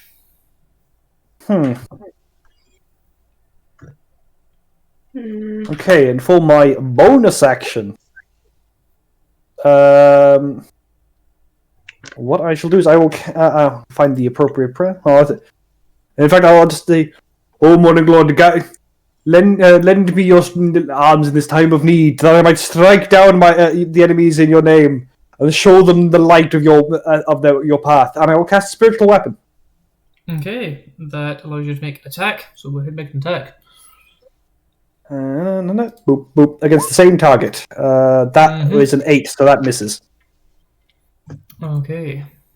It slashes, and unfortunately, the gargoyle ducks down the blade. What's your weapon look like? That's what I was trying to figure out. What the favorite weapon of Lythander is. But you know what? Just because I know what Uber would probably go for, it is a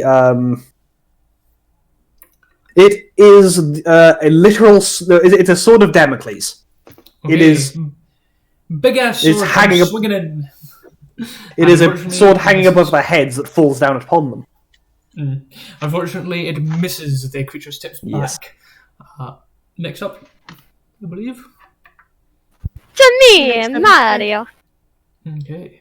I'm going to attack this one. That's next to Tendry. Okay. With a 21. That hits.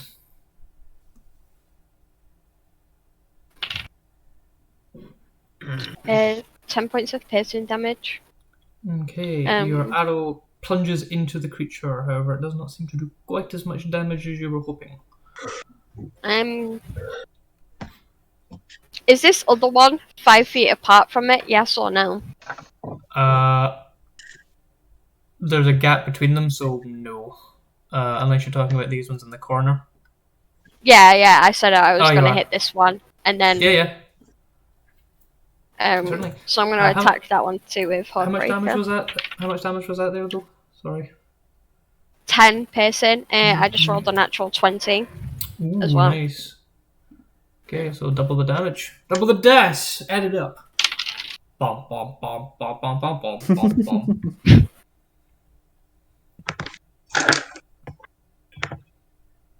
14. Plus 7. Again, your arrow pierces into the creature, but it only chips it, not doing nearly as much damage as you were hoping. As my bonus action, I'm going to cast Zephyr Strike. Okay.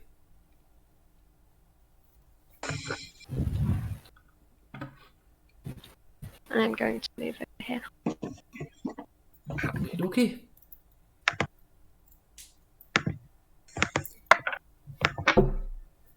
Who's next? That would be me. Air's going to take her water skin, and she kind of like opens the lid and then like moves her hand across so the water starts to spill out. And while she does that, she freezes the water in like the form of a knife, and then she throws it at this gargoyle right here. Okay. So I'm casting Ice Knife. Clever use. I like it. That is a natural 20. Nice. Ooh, roll some damage. Does that also do double damage on the one standing next to it since it's an exploding spell? They have to make a saving throw that separately, don't they? I'm going to say yes. I don't think it's a saving I'm going to throw. say yes. They do make the saving maybe throw they- to take the secondary part damage, but I'm going The to say target yes need- because it's a natural 20. All dice Yeah, it's a roll, I would dexterity say. saving throw. Yeah, that's fair enough. Okay, cool. Okay, so the initial target takes 14. Okay. Yeah, that's 14. And then can the gargoyle next to him make a dexterity saving throw? All of them need to make it. All of them? Um, Why? Yep, everything in the area needs to make it. That is an No. 11. Within 5 13. feet of the target, and there's only one Yes. person within 5 feet of the target, the other gargoyle. The initial gargoyle also takes that exploding damage. Oh, he does? Okay, I didn't know that. Okay. Yep, he is within 10 feet of himself, so. What did he get? So I got an 11 for the second one and a 13 for the main one. Okay, this is a wizard spell, so both fail. Yee. They both fail. Oh, I dropped one dice. Let me reroll it. Holy shit, that's 3 sixes. Damn! 12, 18, 21. Whew. That one's looking pretty hurt now. That one's looking less for wear. The other one is still looking reasonably okay, but it's definitely looking like it's been weathered. Literally. That's the end of my turn. The other one's up next. Forge. Yes. Forge is up He has next. a- The other He has a one. name. Wow. I know he has a They have name, but it was written in initiative, so I just read it as the other one. Well, aren't you lovely? Go ahead, Forge. I know, right? Forge will step up to the one next to Air and smack it with that. I will take a moment to cast, not Air, sorry, the figure that was there. I will take a moment to cast Thunderous Smite as my bonus action. Mm-hmm. And then I am going to smack the one where I just flared in the face. Okay. The one. Why is there a Yep, yep. bugbear something? Oh, sorry, that's me. That's my spiritual weapon. Oh, okay. So I'm going to smack the one that you both smacked earlier. I have Thunderous Smite. Do do do do do do do. Just check.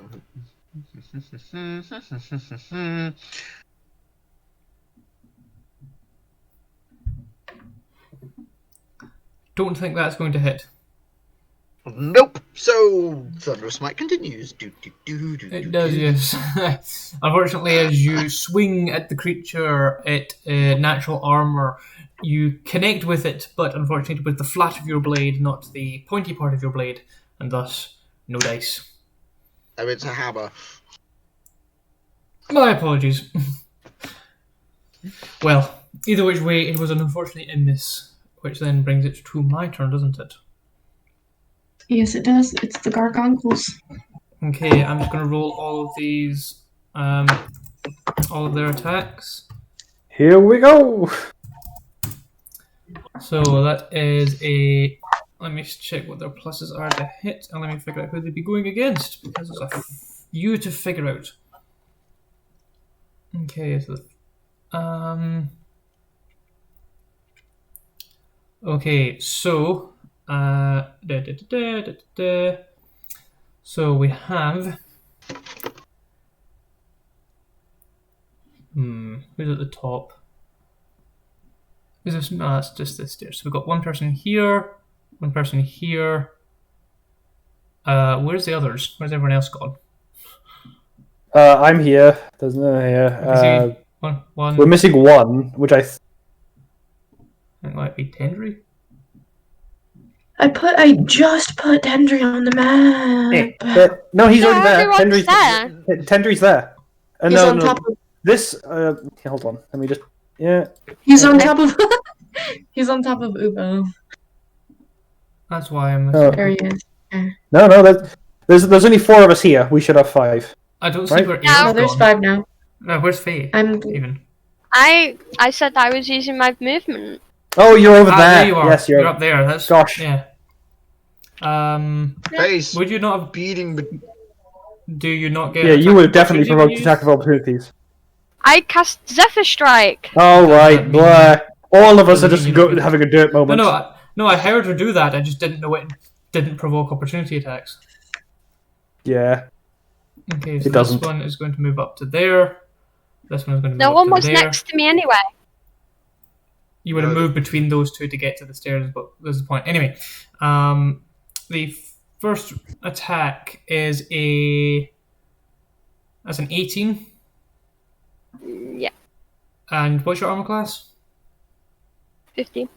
Okay, so only one of them hits you. You take 5 points of piercing damage, and then that's 1, 2, 3, 4. The next ones are. Jesus, there's so many tabs open. Next ones would be this one here against Ubo. I think this is Ubo here. Nope, that is not me. How's that? Kendrick? That rolled- is air, I I rolled believe. 14 on my concentration check there. Okay. Air, you get struck by these two. That one's going to move there to get you. So that means, oh, for goodness sake. First time I've had 2 monitors, so I'm getting used to the fact of everything's all over the place. I feel like I'm playing, catch it or something. A 17. What's your armor class, Air? 18 right now. So 1. What do you mean? Well, what do you mean right now? What is I your armor can class? shield if I want to. Well, It can what is your be. armor I class will then? make it a 23. Okay then, 23. They all miss you then. Thank you. That's those So you ones, have and then shield. indeed 8. And the ones against Forge and Ubo. The ones against Forge, there's a natural 20, and then Ubo, you've got a natural 20. Yeah, 15, warding flare. And okay. So Forge, you take 8 points of slashing damage. Ubo, at warding flaring, it makes it at 19. So it That still hits. Yeah. That's a 5 points, and then 1. So that's okay. One more roll. Yeah, that's it. That's it for them. That's my turn done. Back Are to the top. other two Back to the that are top. down here not moving? They will. I'm just getting rid of all the Tendry. movements and such, rather than worrying about Alright. anything. Oops. Okay, so it's Tendry at the top. Yes. I don't know exactly what he has is the thing. He has healing word. Okay, Oh That's gosh, a he's a... pop-up that I don't want. Go away, pop-up. he'll do another vicious mockery. So he looks at the one that I hit with the ice knife, and he goes, "Ha! You're frozen now, you big stupid head." Okay. Please I roll. don't know what I've wisdom done, saving but I can't get rid of the damn thing. I can't Scroll see up. it. Scroll up, JC. Oh, not on that thing, but there's the page as a whole. Okay. I can't. No, next to the chat bar. Not on the There chat you bar, are. but right. Thank you. Yep. Got it. Ugh, trying to get rid of that dang thing. Wisdom saving throw. That's a fail. Which one did you Sweet. target? The One of one these two that I threw the down ice here. knife on. Okay. Hang Hang on, I have it open.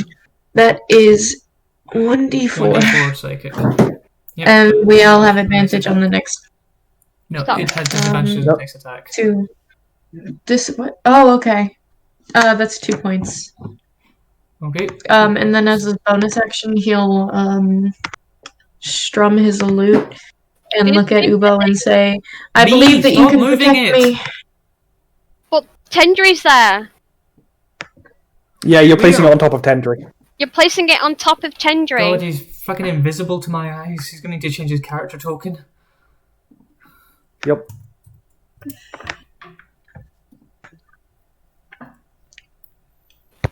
What does it So he say? gives Hey, him well. a biodangerous inspiration. Thank you.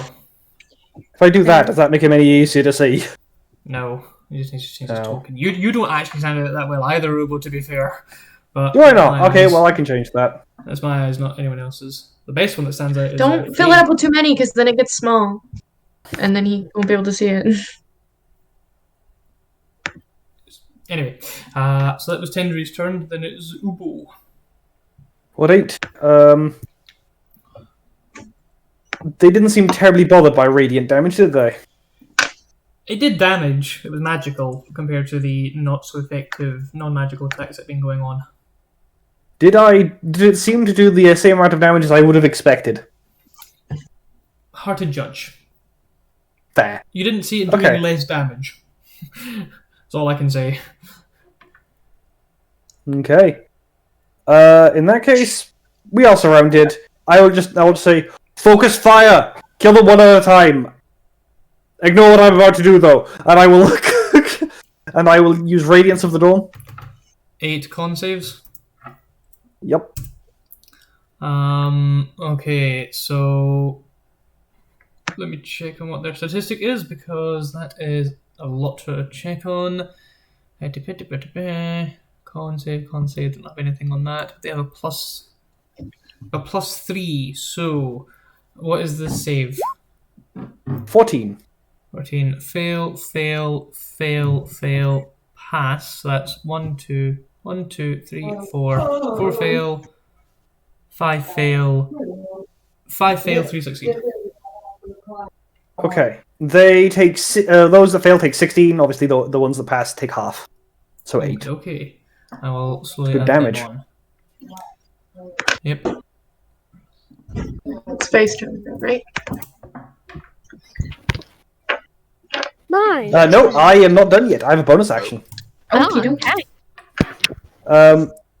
Are they still anyone of them die? That's what I'm just finding out, and it's a lot to add on. Yeah, I know. This one here at the bottom, this one here is gone. Then this one here, 7 plus 21 is 28. 28 plus 16 is... Oh, what? Hold on, let's do 28 plus 16. 28 plus 16. That one is... This one here next to Tendry is looking extremely wounded. The rest of them are still going. Bonus action, I will move over my Sword of Damocles to the top, above this one over here next to Tendry, and I will make an attack with my spiritual weapon. Okay. Does a 15 hit? That is the number you need. Nice. It takes 9 force damage. Takes 9. Okay. And that one then goes kaput.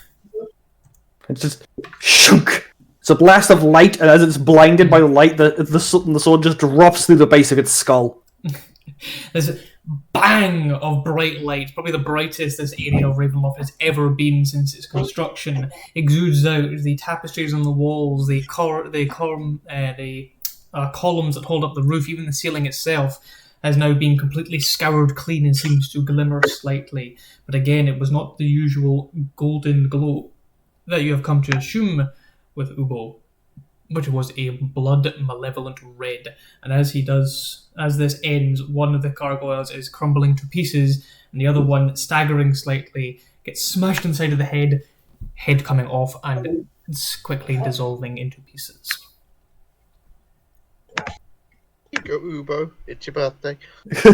Double kill. Fatality. Okay, I am done. Next up is Faye. Hey. Got Alright. I'm going to attack this one down here. One that's next to you, Belle. Okay, it will be at disadvantage. Will it? you're in You've melee. got 2 in combat with you. Okay. 17. Yep, that hits. You know that number, you know it hits. I'm gonna use Heartbreaker again.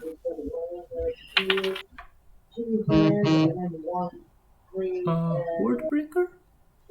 That's the thing that allows her to attack another creature within 5 feet of the creature she attacked. And 15. I must be getting the people confused again.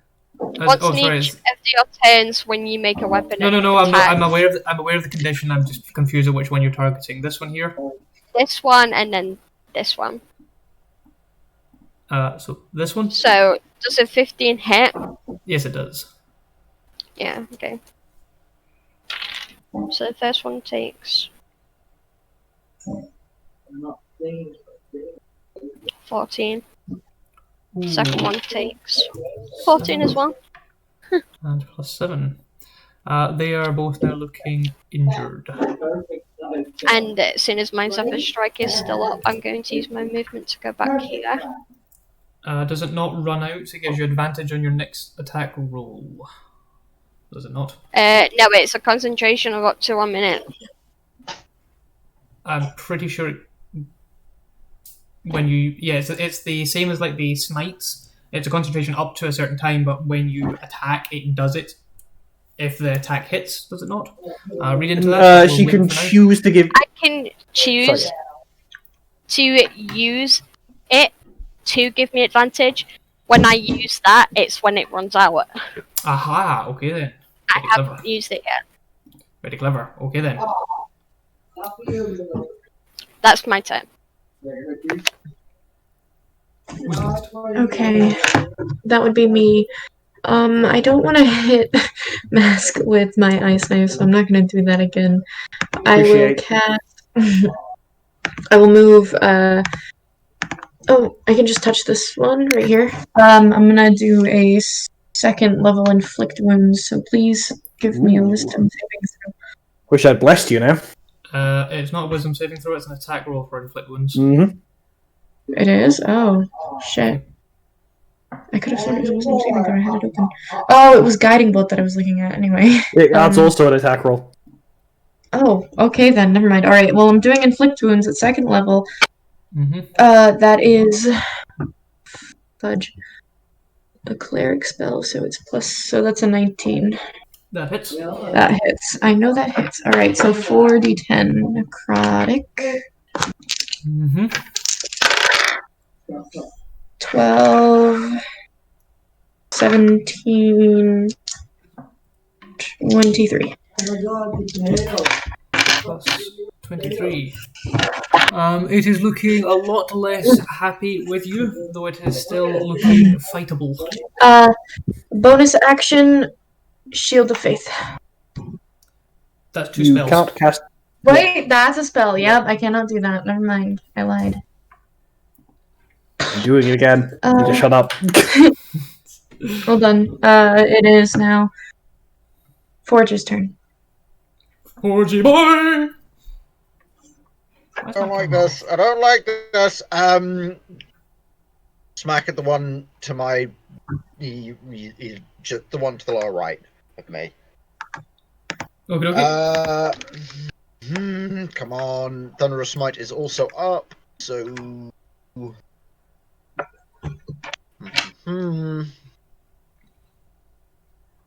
Come on! 11. 11, unfortunately not. Once again, your hammer blows strike and you hit it with the haft, not the head. You hit the gargoyle's head with the haft, not the head. See that clever? You have a bonus action. I mean, either way, you hit something with a head. Bonus action! Cry. Yeah, bonus action. Cry at my dice in this system. I am switching back to rolling. But manually, I seem to have better luck. Are you doing anything? Or is that your turn? That's my turn. There's nothing I can do right now without provoking Okay, attacks. so there are 6 left, and I'm just going to roll 6 of them. Please move the gargoyles into position next to the ones that they are closest to. Boo. Boo. In melee range, right? Yes. Okay. Okay. Oh, so I'm there's a lot taking of 3 rolls. attacks. There's a lot of rolls here. So the first gargoyle, going as if we were reading from a page, top left and scanning across.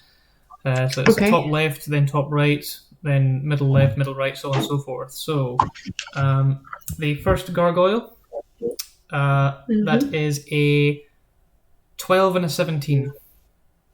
Neither of them hit. Next gargoyle is a 16 and an 8.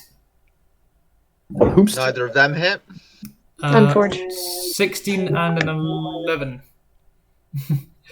The first one will be against me, so the 16 doesn't hit. Okay. The 11 is against Ubo. Then the next gargoyle is an 15 and a 23.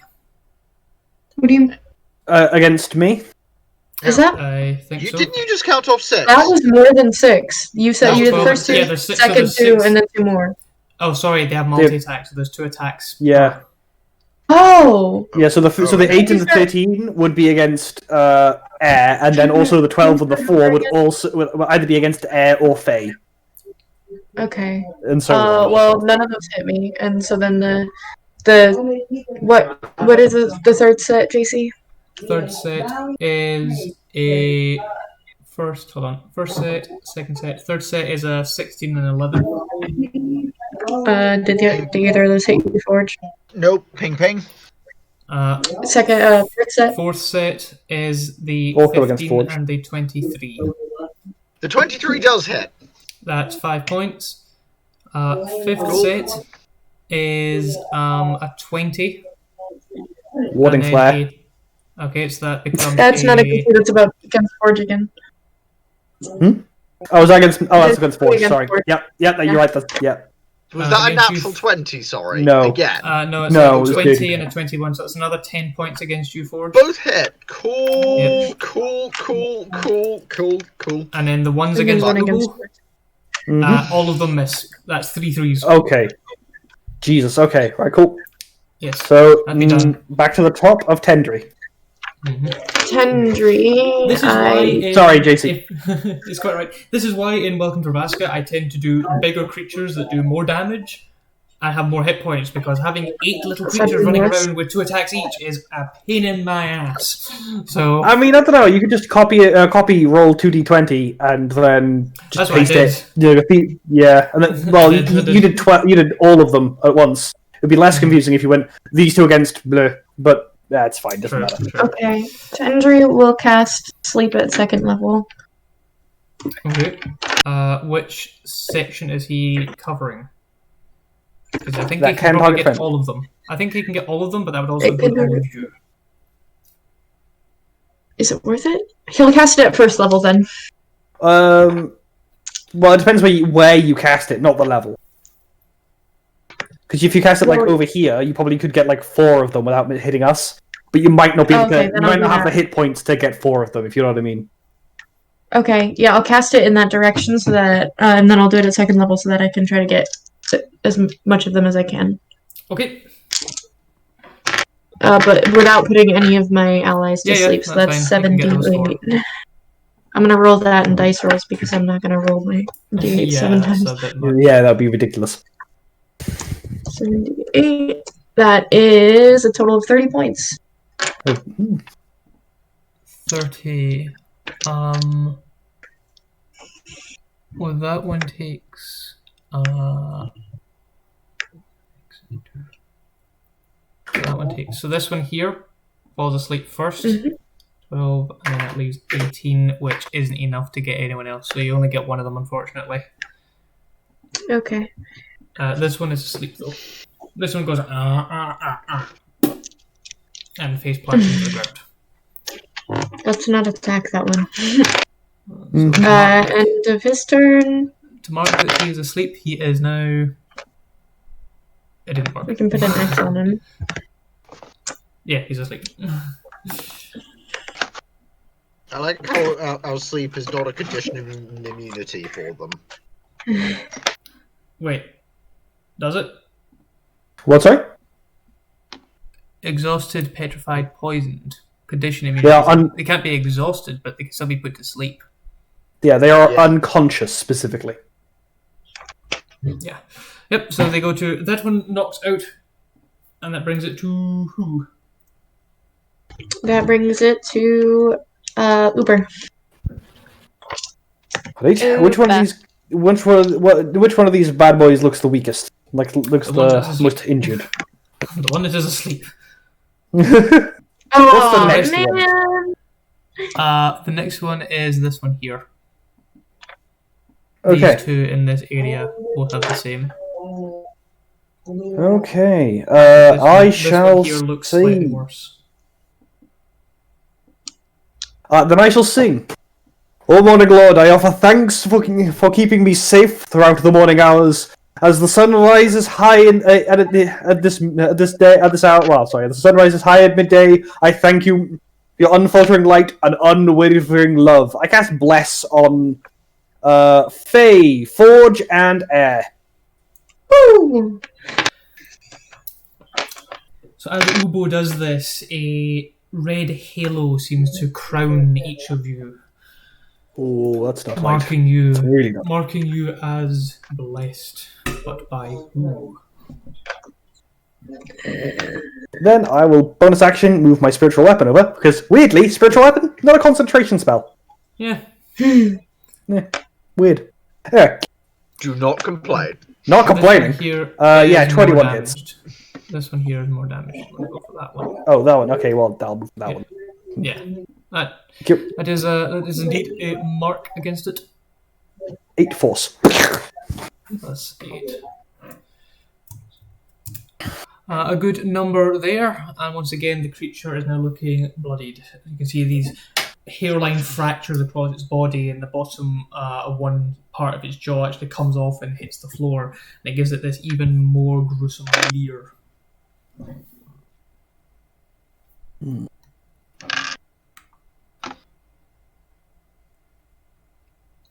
Okay, I am done. Next up is Faye. Me. Whoa. Okay. I rolled an 18 on my concentration. Yep.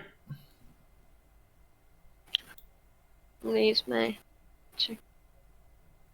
Yeah. Oh, one more. As you do I'm gonna so, attack. you spot a familiar, dark, dusky elf individual standing here watching all of you. Hi. Good evening. I'm gonna attack this one here. Oh, hey! I'm gonna use my my thingy on that one. Okay. The The left pair or the right pair? Advantage. Sorry. left. Okay. That is 25, That's a hit. and I'm gonna use Heartbreaker again. Oh, of course. 18. You know the number. It hits. AC is 15, so. I forgot. I'm not gonna lie.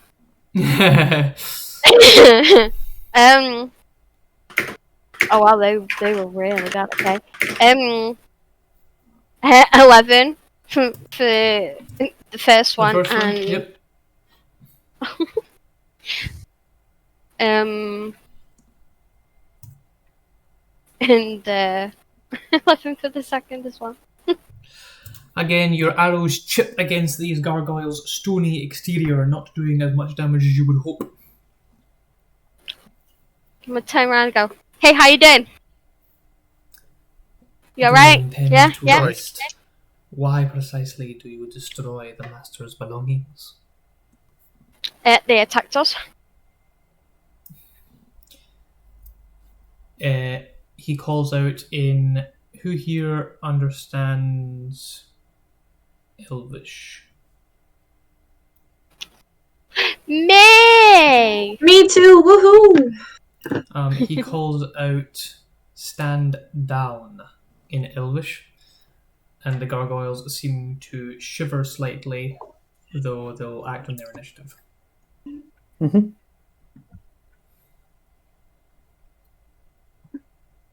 That's the end of my phase turn. Then seeing this and hearing this, I will hold my action. For if the gargoyles attack again, I will attack them with an ice knife. Okay then. I will hold my attack on the gargoyle to my bottom right again. Okay. For The gargoyles should the fly gargoyles up attack. and re-emerge on their perches, looking down balefully at you, as if they could have had you. They could have had you if it wasn't for the damn chambermaid. I'm gonna pick up all my arrows. Okie dokie. And we drop out of initiative at this point. I'm going to do this quickly, because we're getting close to finishing time. But considering we started a smidget later than was anticipated, do that, do that, do that, do that. There we go. That's that section. Okay. The elf Rahadin stands there before you, and Faye, can you put his a token for me on next to yourself, please? Just, thank you. As you stand in close proximity to him, you can hear these haunting psychic screams seem to swirl around him. That's nifty. You are to retire to your rooms. Come this way. Guys, Just stand as far away Come this from way. Rahadin as possible. Okay. Completely understandable. Rahadin leads you upstairs through a number of passageways and hallways, leading you to a central main tower that ascends high into the castle itself. You eventually come to a guest tower. Let me get Control F. I think it's Spire. Oh, Control F. Why is my computer not working?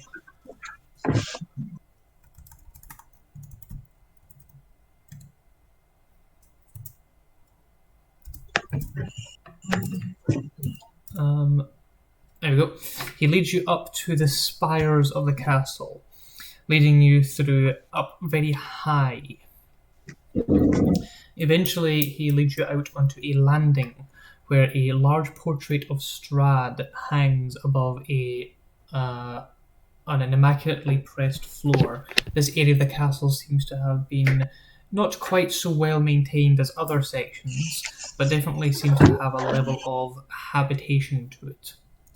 You come to a dark landing, 10 feet wide and 20 feet long.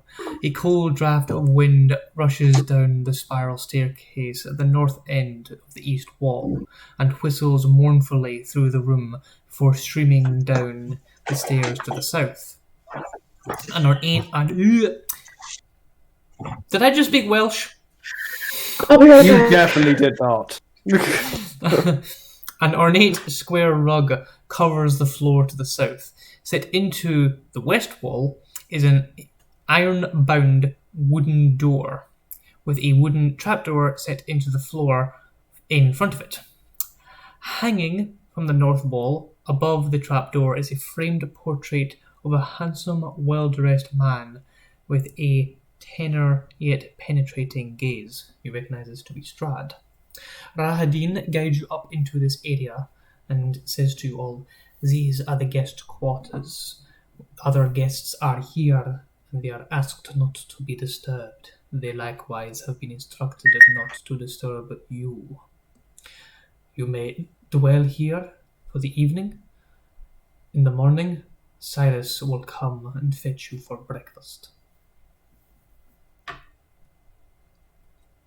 He Right. snaps Thank his you. fingers, and a pulse of magic waves past you all before he gives gestures a finger at Faye. "Would you mind if I have a moment?" Okay. I'll follow him. Okay. It doesn't lead you too far off, it just leads you basically off the landing as such. Your skill with a bow is quite remarkable. I'm a ranger, so of course it is. I must ask, the Lord is most displeased with the freehold elves of our kind. You may wish to avoid contacting them for your own benefit. Why so? They are currently to endure a punishment, and your presence would unduly unhinge the Lord's plans for them. What is their punishment? What have they done? I am not permitted to say, but I am going beyond my duty to warn you in this regard. It is up to you what you wish to do with it, but someone as beautiful and as skilled as yourself would be a waste to get messed up with creatures who decide to live in hovels rather than live in castles. You're saying that you can't tell me what they've done, but what is their punishment? Can you tell me that at least? You will not find women or children with them. Your presence would undo this.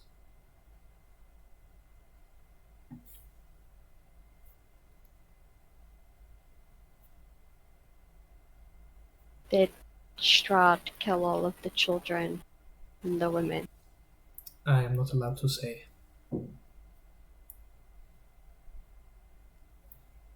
And with that, he turns and departs, leaving you in this, for lack of a better word, it seems like the middle point of a large apartment with chambers set off to each side.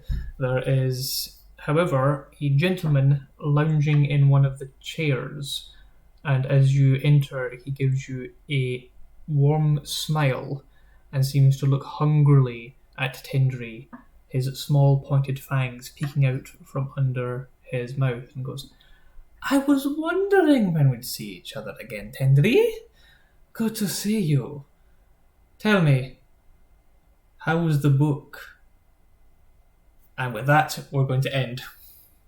What? What? Well then. Indeed. We're kind of running over time. I can tell some people are getting tired, and I know myself I'm getting a little bit dry. So thank you very much for joining us in this journey, and thank you very much for being part of it. However, we do have one last thing to decide, and whom it would be deserved of the play of the night, both NPC and player-wise. So I'm going to leave it for you guys to do a little bit of talking while I do a little bit of end-stream wrap-up and check up on a few things. Okay. I mean, for me, it's a really easy choice who gets play of the night. It's Air again, because, Yeah. like, it was some great roleplay. Mm-hmm. Aye. For NPC of the night, for me personally, JC's depiction of Strahd was very good, and I really enjoyed it. Strahd. Well, that was easy. Aaron Strahd for me. Just seriously. That interaction between you two was just It was funny. Yay. Foot, mouth. Wow. Good luck with the extraction there. Do you need a crowbar? Or will a crowbar be sufficient? Do we need something bigger? Well, I'm not actually sure how many people we've got in our chat. I'm not sure where it says how many people are in the chat. We currently have 4. 4. Myself, I'm not sure who is in here, but I saw a new face that I didn't recognise, Pancakes, so I think I know who that is. We'll see if they put a vote. Is she here to cast her vote? So we've got a few votes for Air. We've definitely got a few votes for Strahd. What was it about Strahd that you found so well done, I guess? I found him menacing, and charismatic, and for a character that I know is evil, was very good at portraying himself as not such and well justified. And from his perspective, of course, he would be, and I believed that he believed it. Creepy incel bastard who actually sounds reasonable. Yeah. Like, you made Strahd sound not completely reasonable to me, but you took him from... I've seen some plays of him where he's very... look at me, Aunt, where was me? I'm a nice guy, I was forced into this too. I don't agree with you. I think you're a creep. And it's the fact that he sounded almost reasonable that just made him that much worse. Okay then, well, I think that's probably going to wrap us up then. So, Air, you have won, once again, your Play of the Night, and Strahd von Zarovich, the cultured and very sophisticated vampire lord. I did enjoy playing him, I will admit. I really enjoyed playing him. I was looking forward to playing him, and we shall see what happens next, because technically your tasks are now finished in the castle and you're free to leave. It's a case of do you want to, or if you can. That's the... he's not going to stop you, not physically at least, but he's going to make it easy for you to leave either. So, hey, thank you very much. Thank you very much for joining, everybody. I hope you enjoyed, and we will see you on Sunday for our other weekly stream. Welcome to Raska, a homebrew session where they play through the imagination and frankly devastated landscape that comes from my imagination. With most people here, aside from Ford and from Ubo there, strictly Strahd only, but feel free to leave them the love in the comments, feel free to leave them the love in the likes, and obviously I will be checking because even though there's 3 votes for Air, there's also a vote on... Who was the other vote on? I think it was on Forge got the other vote? I'm not sure. I think it's 3 votes on Air, 1 vote on Forge. So if people comment and sway it for Forge's favour, then we'll see how it goes. But thank you very much for joining us. Take care, everybody, and stay safe. Stay Sunday. Bye! What did I miss? Peace.